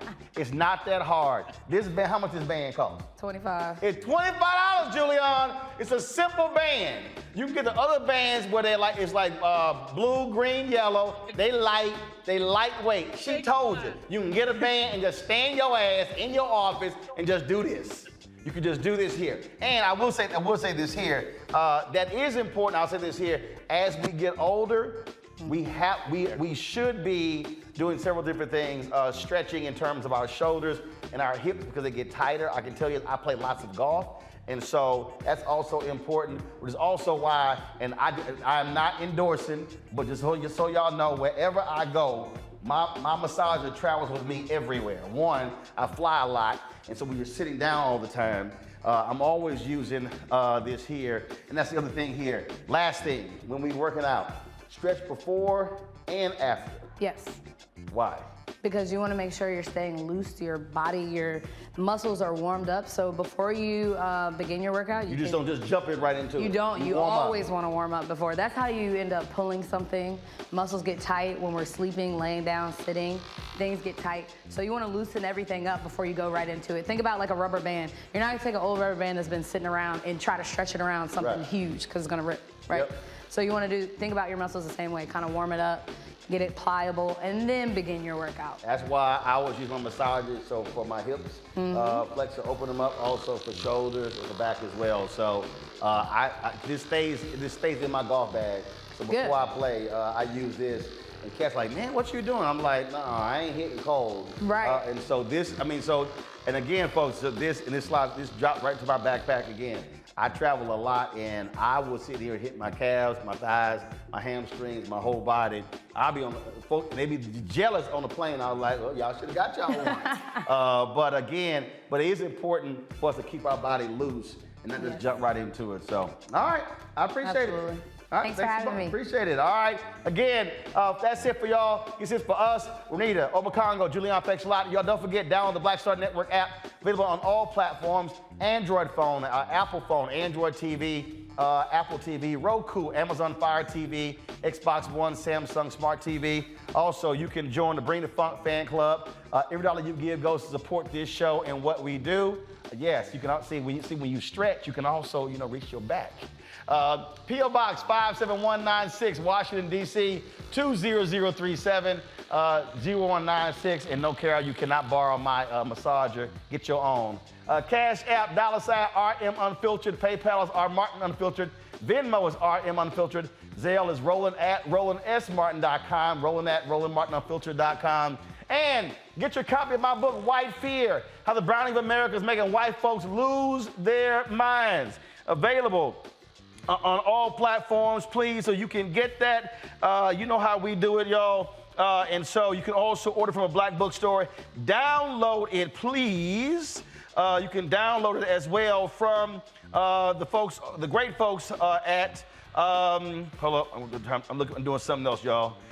From the great folks at Audible. And last one. Let me see here. Tomorrow, I'm going to be at Morehouse College tomorrow, y'all. Of course, having the conversation there. Y'all should be seeing the flyer right there. So look forward to with my man, the Black Men's Research Institute series, with my man, my frat bro, Dr. Walter Kimbrough. So be sure to check us out. And so I'll be there. Folks, that's it. I'll see you. Where you going? Wait to get back over here. I'll see you tomorrow. Yo, where you sneaking off? Where the hell you going? All right, y'all. I'll see you tomorrow. Roland Martin Unfiltered. I was in the show. You know how I end the show? Yeah. How I end the show? I don't know. You tell she don't watch the damn show. I was in the show and I say holla, okay? Okay. And you gotta holla it. 1, 2, 3. Holla! Holla.